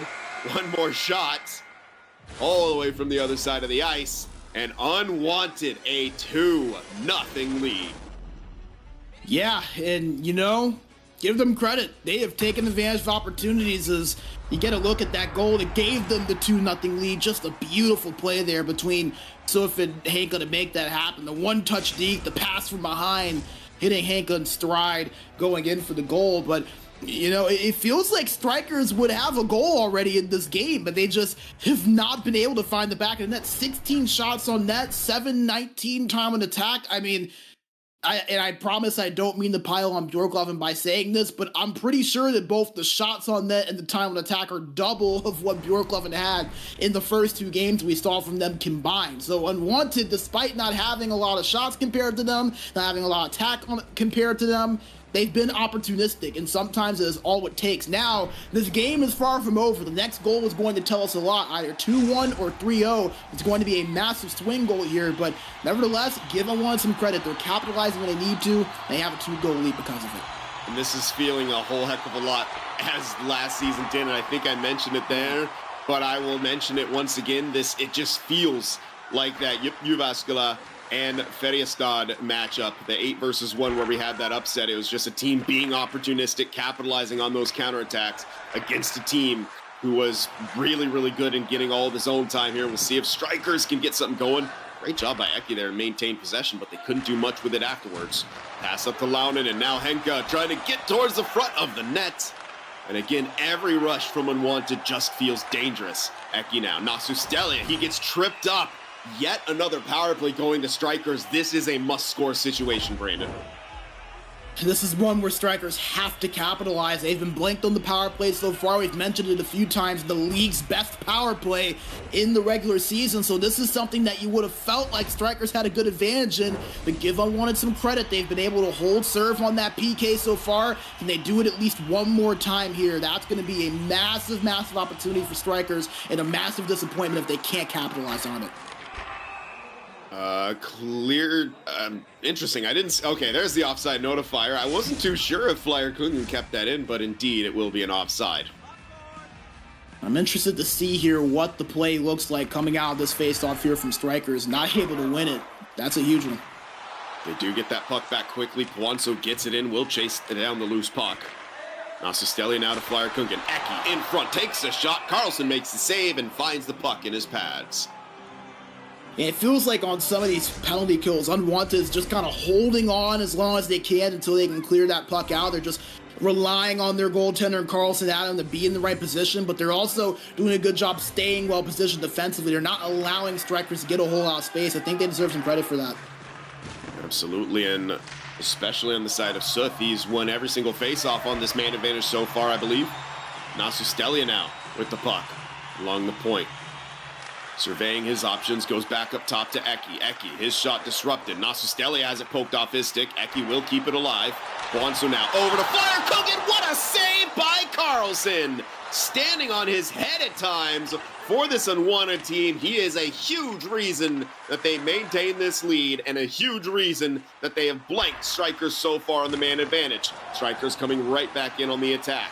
Eki along the half wall, comes out in front. Eki's shot blocked by Snus. Swift with the puck now, gets it up. Ain't good a case at but he'll have to back off if that was poked off his stick. Eki now, a little bit of space, drops it back, was getting swarmed. Flykungen takes his time with it. One-timer by Tempinen, saved by Carlson. Eki has it once more. Eki takes the shot, another save by Carlson. Puanso in possession, has it knocked loose by Cassidy, and he'll take it out the other way. Good support right there on the defensive side by Straikers. Approaching the midway point of this third period, Straikers still haven't scored. Bit surprising, giving some of their chances. A big shot from the point, deflected in front, but Carlson once again standing true between the pipes. Sooth with the puck now, spin, looks for the pass, across, and that one disrupted. Poked on net though, careful now. Straikers taking their time to recollect it and work it back in the offensive end. Puanso down low to Eki, but he had a man right in front of him, couldn't maintain possession. The forecheck coming in from Straikers. And they do knock it loose. Eki gets it to Puanzo. Puanzo in front to Eki. Not too sure if he got the shot away cleanly. Nonetheless, it stays out of the net.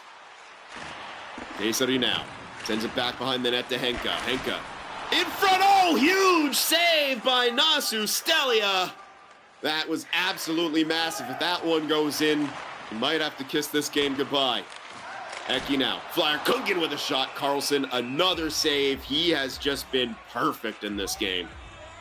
We said it, Sin. These two goaltenders were going to be factors in this series, and you're seeing it already. Carlson Adam, 21 saves on 21 shots so far. Hanselino on the other end has been absolutely stellar, and you feel, Sin, that now you're going to see Straikers start to play a little bit desperate. Time is going to be on the side of Unwanted. It's starting to run thin. They have to come back by 2 goals, but if you so recall, Game 6, back in January, 2-0 lead for Unwanted. Late in the third, Straikers got 2 goals in the last minute, and that was with the fast last minute. They were able to push it to overtime to win 3-2, so this is not a situation that scares Straikers by any sense because they know they can come back. And there's one right there, off the face-off. Dempinen takes it backhand and puts it home.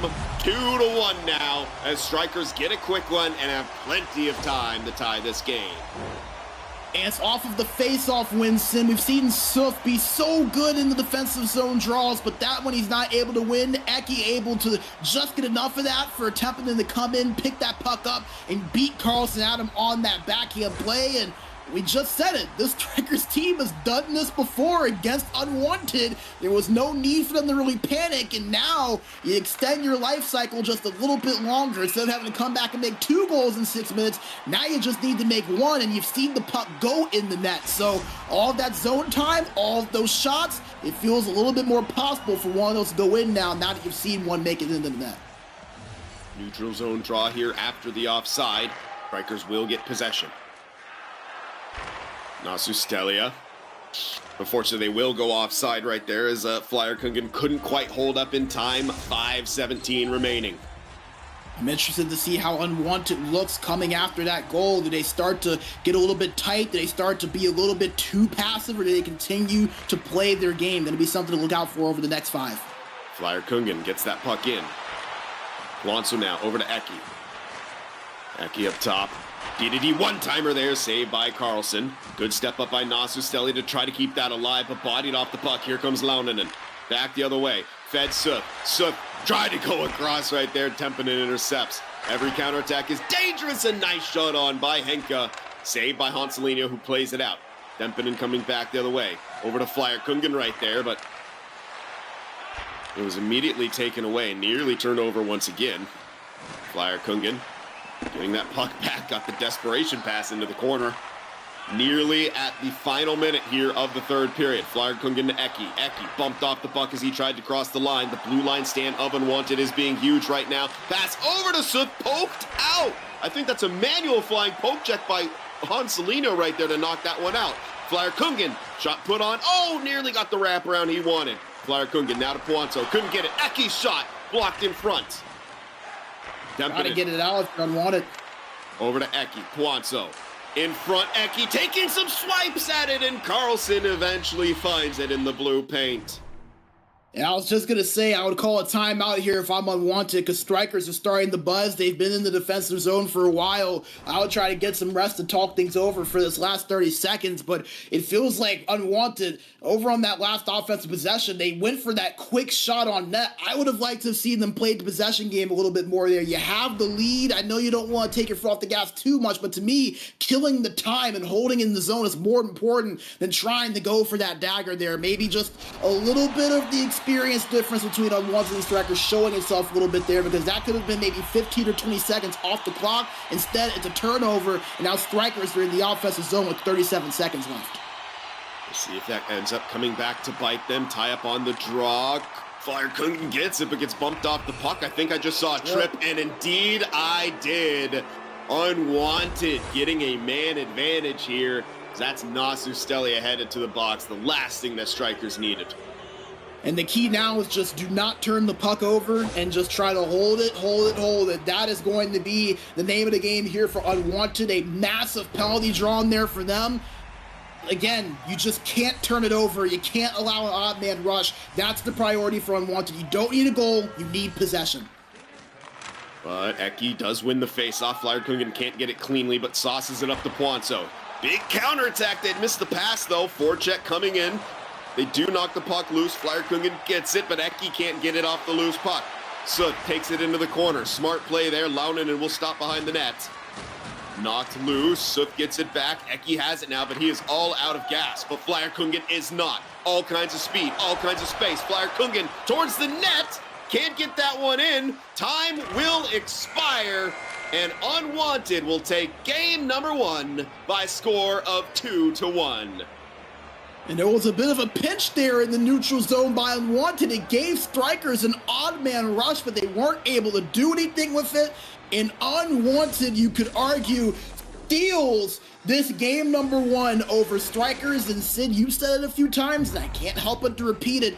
It feels awfully similar to not just that Yip Yavaskla Fediastad series that we saw a few years ago, but it also feels similar to what we saw last season between these two. A 1-goal game where it looked like one team had the advantage, but the other just a little more opportunistic.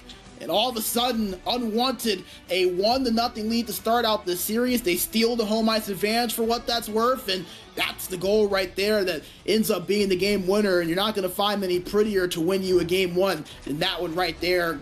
I mean, Carlson Adam, he's got to be player of the game, right? 24 saves on 25 shots.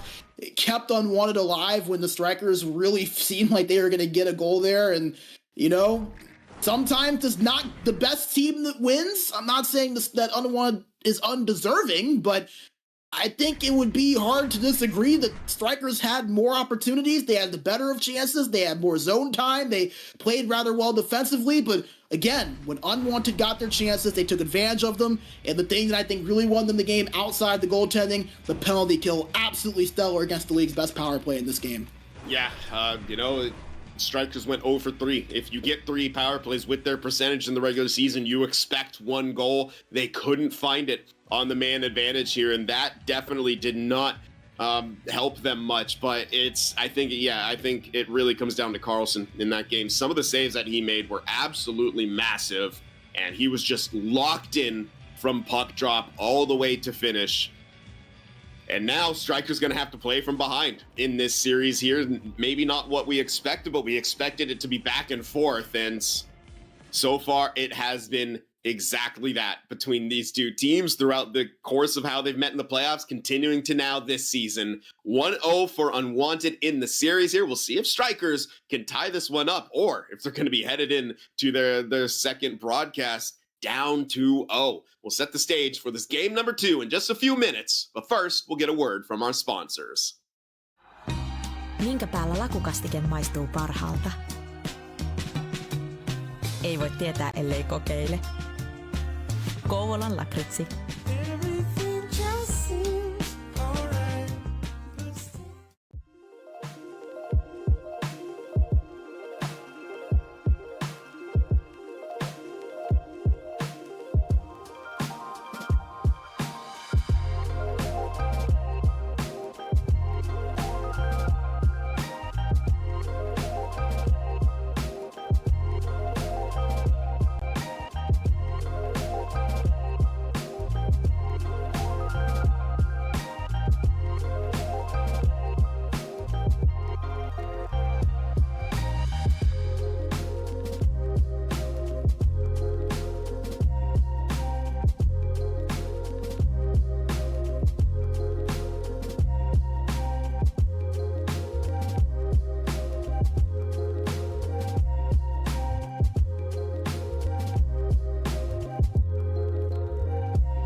Minkä päällä lakukastike maistuu parhaalta? Ei voi tietää, ellei kokeile. Kouvolan lakritsi.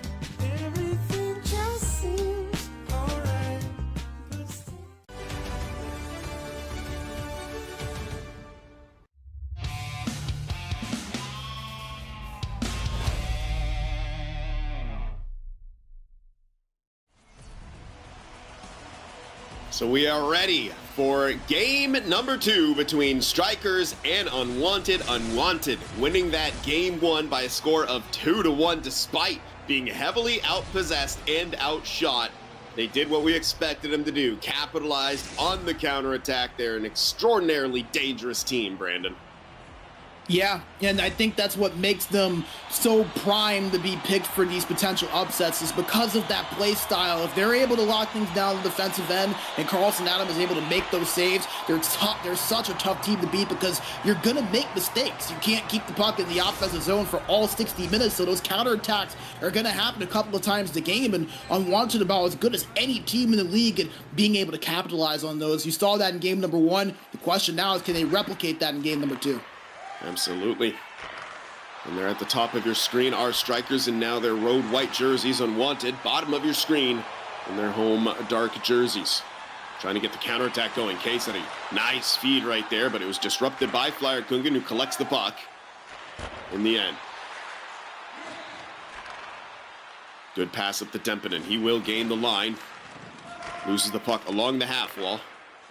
The forecheck coming in. What a pass up. Casey has some space. Nasustelia on his back. What a save by Hanselinho. As Casey got that backhand shot away. Now we'll see Straikers on the counterattack. Wanso gets drilled. Dempinen in support. Picks up that puck. Eki now from behind the net. Has to be careful right there. Ends up losing the puck and will have to skate all the way back into his own end. Flyer Kungen's pass hits some bodies and they can't quite connect. Unwanted in possession once again. Pass up to Henka with some space. All kinds. What a save by Hanselinho yet again. Huge saves from Hanselinho early on as Unwanted with their counterattack. They have taken a penalty here. We'll get a chance to see Straikers go back to work on the power play. That one was loose in front, but eventually touched up. Yeah, what a save there from Hanselinho, and you see how big those saves can be because that's what ended up leading to the penalty on the interference call right after. If Hanselinho doesn't make that save, it's 1-0, and the Straikers more than likely aren't on a power play, as you see right there, and that's one of those you'd love to have back there if you're Unwanted. And you saw them kill off those 3 penalties in the first game, but you don't want to keep playing with fire for 2. Straikers are going to strike eventually, so you know, hopefully for them they can kill it off, but it just feels like you're getting into a bit of a tricky situation the more you continue to take penalties and be in the box. Yeah, and if you're Straikers here, you've got to start capitalizing on these chances, but right now they're struggling to just get the puck in the zone and set something up on this man advantage. Now Stelia to Puanzo, he gets bodied off the puck and it's right back out of the zone again, already midway past the midway point of this man advantage, and again they can't establish in the zone. The forecheck is good. They come away with the puck. Nasu Stelia has it knocked off his stick. Flyer Kungen, his shot is blocked, and Unwanted collect the puck and toy around with it a little bit. The man is now out of the box, back to 5-on-5. I don't think Straikers registered a single shot on that power play. They're now 0 for 4 in this series. Very surprising. Would not have thought we were saying that coming into this one. Counterattack for Unwanted gets slowed down.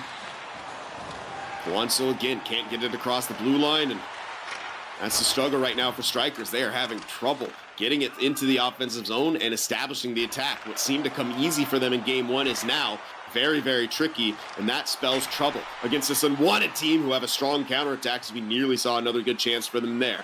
Dempinen now slows up. Down low to Puanzo. Puanzo sticked away by Sooth. That one might go, it won't be icing. Flyer Kungen will collect it. The Straikers looking to get the puck in once more. Nasustelia does get it, but the handoff play isn't there. Casey now. Nice bit of work. Henka trying to pass it over for Launinen.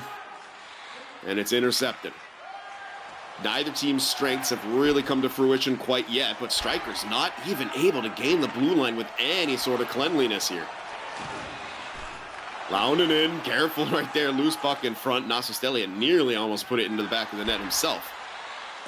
This pass over to Eki. He'll have to slow things down. This first period has just flown by. Puanzo does get it in, but his momentum completely stopped, and Nasustelia can't keep it alive. That leads to an offside. That might just be the second or third stoppage that I think we've seen, Sid. You mentioned the period flying by, and that's a big reason why both these teams just going back and forth. It feels like in the neutral zone is really neither side have been able to establish the offensive end for that long. And for Straikers, you wonder if maybe they deploy a little bit more of that forecheck. We've seen them struggle to break in. They did right there, though, so perfect timing, but nevertheless. Dempinen would just throw a shot on right there. Looks like he tried to put that low, but Carlson got the glove down and made the save. Yeah, I mean, that's what I was saying, though. It made me wonder if they start to deploy a little bit more of that forecheck unwanted. They never drop back. They never reset whatsoever. They continue to go upwards with the puck. It's something you'll notice if you watch for it. So you maybe wonder if a Straikers team that are typically very good at picking out little things like that, maybe they try to throw that forecheck out and force a couple of those turnovers. It worked for them late in that last game, too.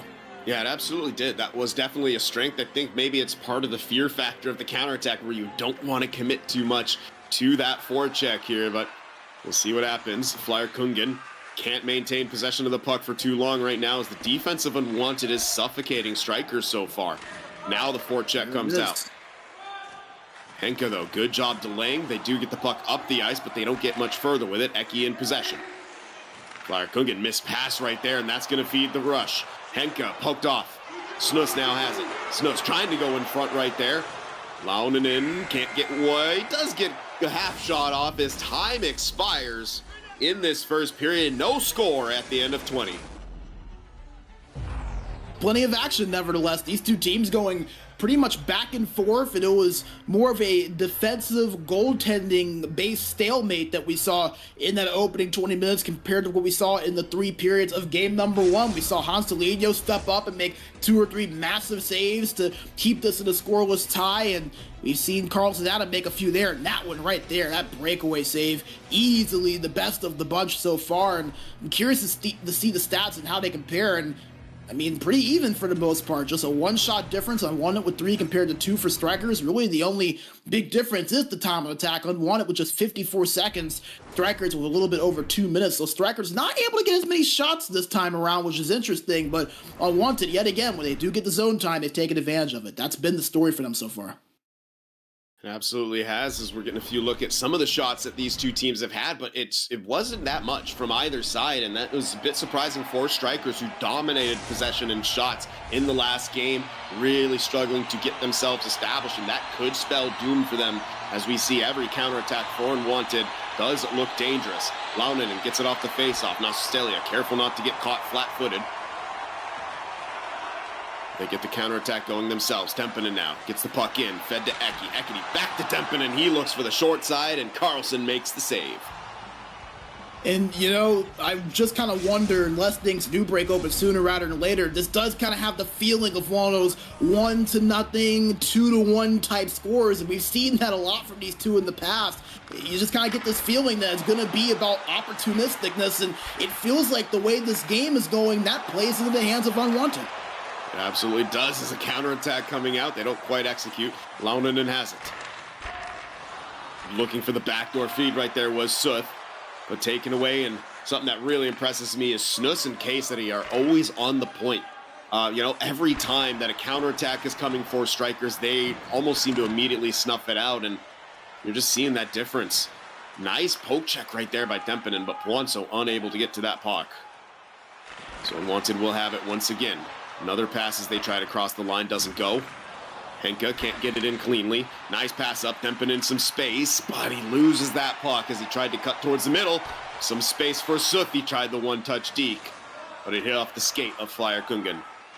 That was exactly what he got that second goal off of, was that one-touch deke in a similar play. Eki has it in the corner. Tried to feed it back down low. Taken away, and a nice sauce up the boards. Henka now, unfortunately, Launen goes offside. You know, Sid, I think you made a really good point there about Unwanted, just the way they've been able to stay in front of the Straikers team. You know, you think about it, Straikers are also a team that can tend to really be opportunistic in terms of the counterattacks. They haven't really been able to get any. Every time they try to rush to the opposite end, Unwanted are right there in front of them, and they're not really able to play much of a numbers game. Once again, shortly after crossing the line, it's taken away. Here comes Launinen. Tried to do it between the legs, Deke. But now the counterattack coming from Straikers. Eki peels off. Stops along the point. Now to Tempinen on the half wall. Puanso has it down low. Tempinen looking for the wraparound chance. That was taken away. Shot by Flyerkungen, sails just wide. Puanso with a nice poke check, got it right back. Knocks that puck in, but not a whole lot of time for them to get the forecheck going, but they knock it loose in the neutral zone. You can feel Straikers starting to get a bit of momentum now. Flyerkungen, that one's knocked away as he tried to gain the line. Poked away in the neutral zone, but Cassidy, all kinds of speed. Does have that one in deep, but they can't get themselves set up in the offensive zone. Nasustelli up to Eki, who gets it poked away by Sooth. Snus has it now. Over to Cassidy. He'll gain the line himself, slow up, trying to feed that one to Launinen. But that's taken away. Unwanted also unable to set up in the offensive zone as Puanso has that one sticked away in the neutral zone. Eki now. Slows things down, tries to get a shot for a deflection. Puanso picks up the loose puck. In the corner, back up top now to Nasustelia. And back to Puanso. His shot's blocked. And Straikers will have to peel back. That one sent in. Nice pass up by Hanselinho, but Puanso really didn't have any support. Tried to buy some time, but failed to do so. Pass all the way down. Should go for icing. It does go for icing again as Hanselinho gets the cover. Yeah, that was the same exact play from game one at almost the same exact point. So a little bit of deja vu there. That one looked like it was even closer to being an offensive zone face-off there for Unwanted, but Straikers not complaining. This is a chance for them here. Tempinen gets knocked off. Nice pass by Puanso trying to feed Eki. And this will be another icing. No, actually. It got waved off for some reason. Interesting call. Nasustelia will reset. He feeds Tempinen, who gets it off the hop from the boards. Wraparound bid by Eki. Nice poke check by Puanso to keep it alive, but Flyerkungen's pass off the mark, and they can't keep it alive in the offensive end. Dangerous opportunity now, but good recovery defense by Straikers. Flyerkungen passes it up to Puanso now, trying to feed Tempinen, but it was snuffed out by Unwanted. Cassidy looking for a low shot. Eki takes it into the corner and will kill the remainder of the time here in the second period. We are still looking for our opening goal of this game. It is 0-0 as we head to the third period. Yes, and you know, it's feeling more and more like this could be one of those first goal wins the game type situations where both of these sides just aren't really giving each other any room. The goalies have been outstanding. It's not like there haven't been chances on either end, but I don't think we have seen the same amount of chances on both sides we saw in game number one, and you're seeing that in the stats. 9 shots in total, 6 for Straikers, 3 for Unwanted. Really just, it feels like the game is tightened up a little bit here. There's just not a lot of time and space. It's been at a premium, and it feels like it's going to just once again come down to who is opportunistic with those grand chances. That is something that I feel like Unwanted have really gotten a bit of a grasp on, and that has been to their advantage. So you could argue that the way this game is playing out, falling right into their hands if it's about being opportunistic, because they've already won a game like that here today in this series. Absolutely. If you're Straikers, you need to get this first goal. We'll see what they can do here in this third period as it gets underway. Tempinen gets it off the tie-up. Feeds Puanso. They try a give and go there, but it's off the mark, and passing from Straikers hasn't been as crisp as they tried to feed Launinen right there, but Nasustelia intercepted it. Eki slows up along the blue line. Pass over to Flyerkungen. Surveys his option down low. Puanso, his pass hits off the back of the net, trying to feed it in front again. And it goes straight to the tape of Snus. And now Caesari looking to work things out on the side of Unwanted. That's a great poke check. Can Eki win the race? He will. Into the corner now. One-timer blocked in front. Eki can't pull the trigger. Here comes a counterattack of Unwanted. 3-on-2 if they can hurry. One-touch Deke. But the secondary pass was intercepted by Dempinen. Eki now coming back the other way. Bumped by Suth. Eki gets that puck right back. Back up top. Flyer Kungen. Nasustelli deflected. Saved by Carlson. Easily the best sequence of offense I think we've seen from either team so far in this game, and Straikers starting to look closer and closer to what we saw from them in that first game, trying to get that cycle going, testing Carlson Adam as much as they can. Maybe they're starting to get the juices flowing a little bit here, Sin. Good pass up, Launinen with some space, tries a spin. Dangerous loose in front puck right there that Hanselinho finds through the melee. Yeah, you see Unwanted quickly there on the counterattack getting a big opportunity. It feels like whenever we say something's going to happen with these two, they go and do the opposite. We say that the game is tightened up, all of a sudden offense flowing everywhere from both sides. Eki had that one taken away. But Dempinen gets that one in. He gets hung up on his own teammate in Poinso. Henke now in possession. That one sticked away by Flyer Kungen. Thought about pressuring Snus, but backs off. Unwanted now, a controlled possession. They don't get much further than the blue line, however. Nasustelli gets absolutely drilled by Kesari as he tried to lead the rush himself.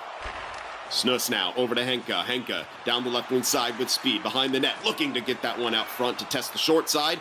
Suth takes it away, but loses possession, and quick changing of hands here, and Straikers have it once more. Nasustelli takes that one in. Nasustelli can't. Oh, it's in the back of the net! He couldn't get the pass off the way he wanted. It went to the defenseman, and I think Snus put it in his own net right there, or maybe it was Suth. Hard to say from how quick things happen, but Straikers have struck first.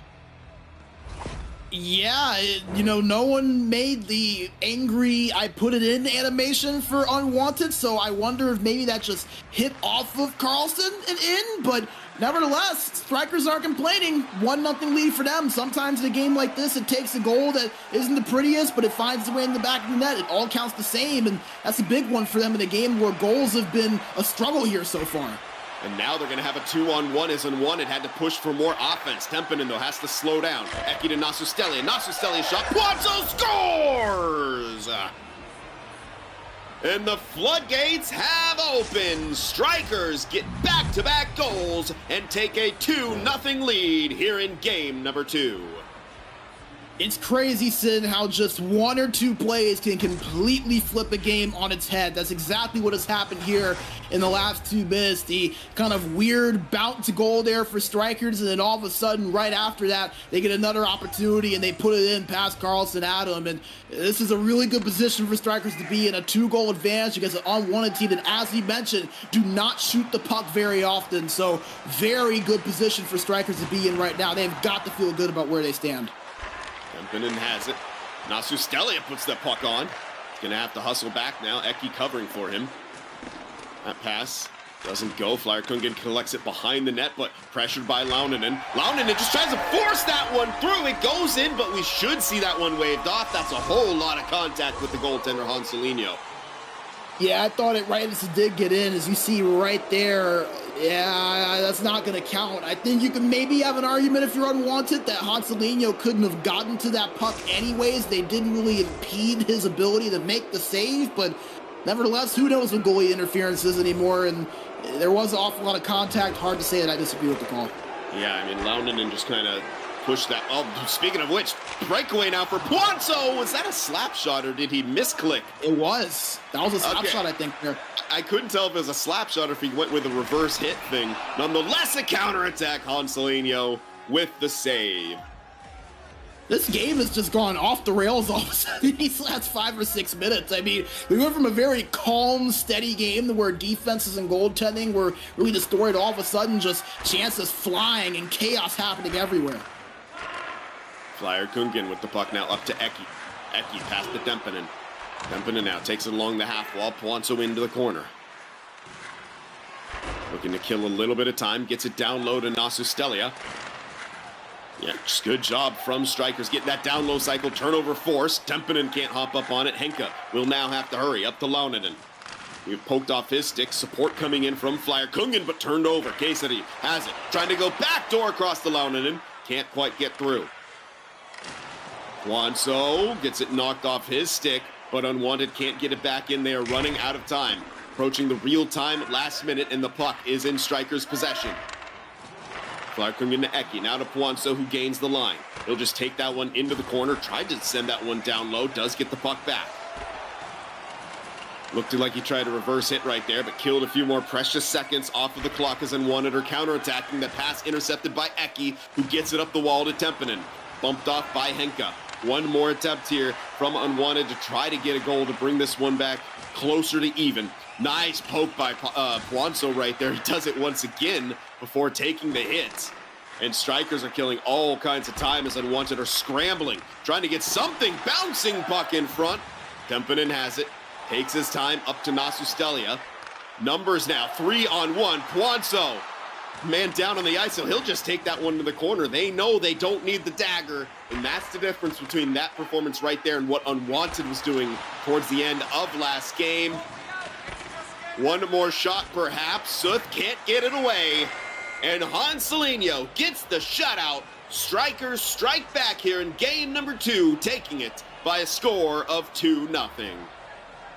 A perfect response for Straikers is, I mean, quite honestly, the exact response I think you would expect from this team. They just always seem to find their way into these situations to where even when they do drop a game, they always find a way to come right back in. And how about this in Hanselino, his 46th career shutout in the playoffs right there, 4th most of any goalie in ECL history. So nothing new to Hanselino right there. A well-deserved shutout from him because remember, early on in this game in the first period, we saw him have to make 2 or 3 big saves, and then Unwanted took the penalty, and it just felt like they never really found their offensive stride again really after that. Straikers were able to find theirs. Unwanted not able to find that counterattack game the way they were in game number 1. They didn't really have the ability to get the puck on that much, as you see just 6 shots on that, 3.5 minutes of time on attack.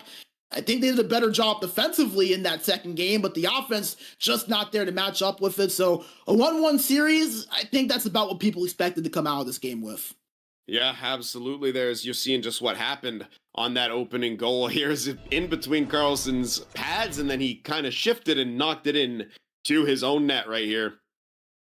But it's the second one here. It was a bouncing puck off of the shot block, and then Puanso gets it, just slides it between the pad and the glove of Carlson into that far side, and that ended up being the dagger for this game as Unwanted failed to score. They really couldn't get their counterattack going as they did in game number 1, and if Straikers can continue to slow that down and really kind of stifle Unwanted on those plays, that's a lot of the wind out of the sails of this Unwanted team here. And so that's going to be the tale for the rest of this series. Can Straikers slow down that counterattack? Because if they do, Unwanted's going to have to be the one to really change up their game plan.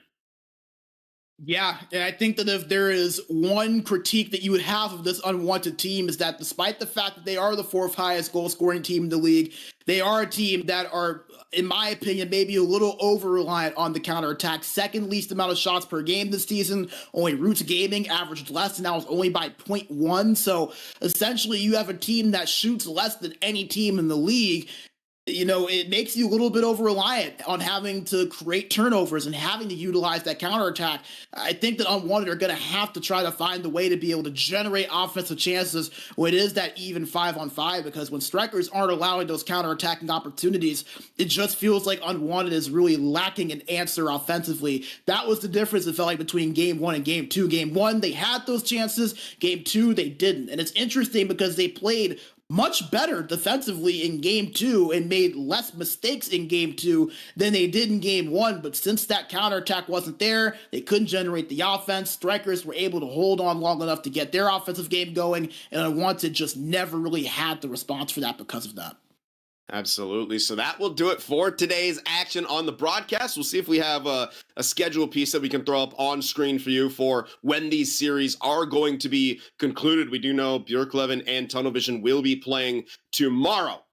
May 27th, starting a bit earlier, 19:15 CEST. B-Major will be on the call. I'm not too sure if you'll be joined by anyone, but we know at least we're having you. I'm unfortunately going to be traveling overseas on my way to the promised land in Finland to spend, the whole summer there. It's going to be absolutely fantastic. So there you go. 28th, it says. I thought the last one just said the 27th. Anyway, but yeah, Unwanted and Straikers will be closing things out on May 29th as well. So that's the tail end of this quarterfinals schedule. And then after that, we'll move on to the semifinals. But a lot to decide before we get there here.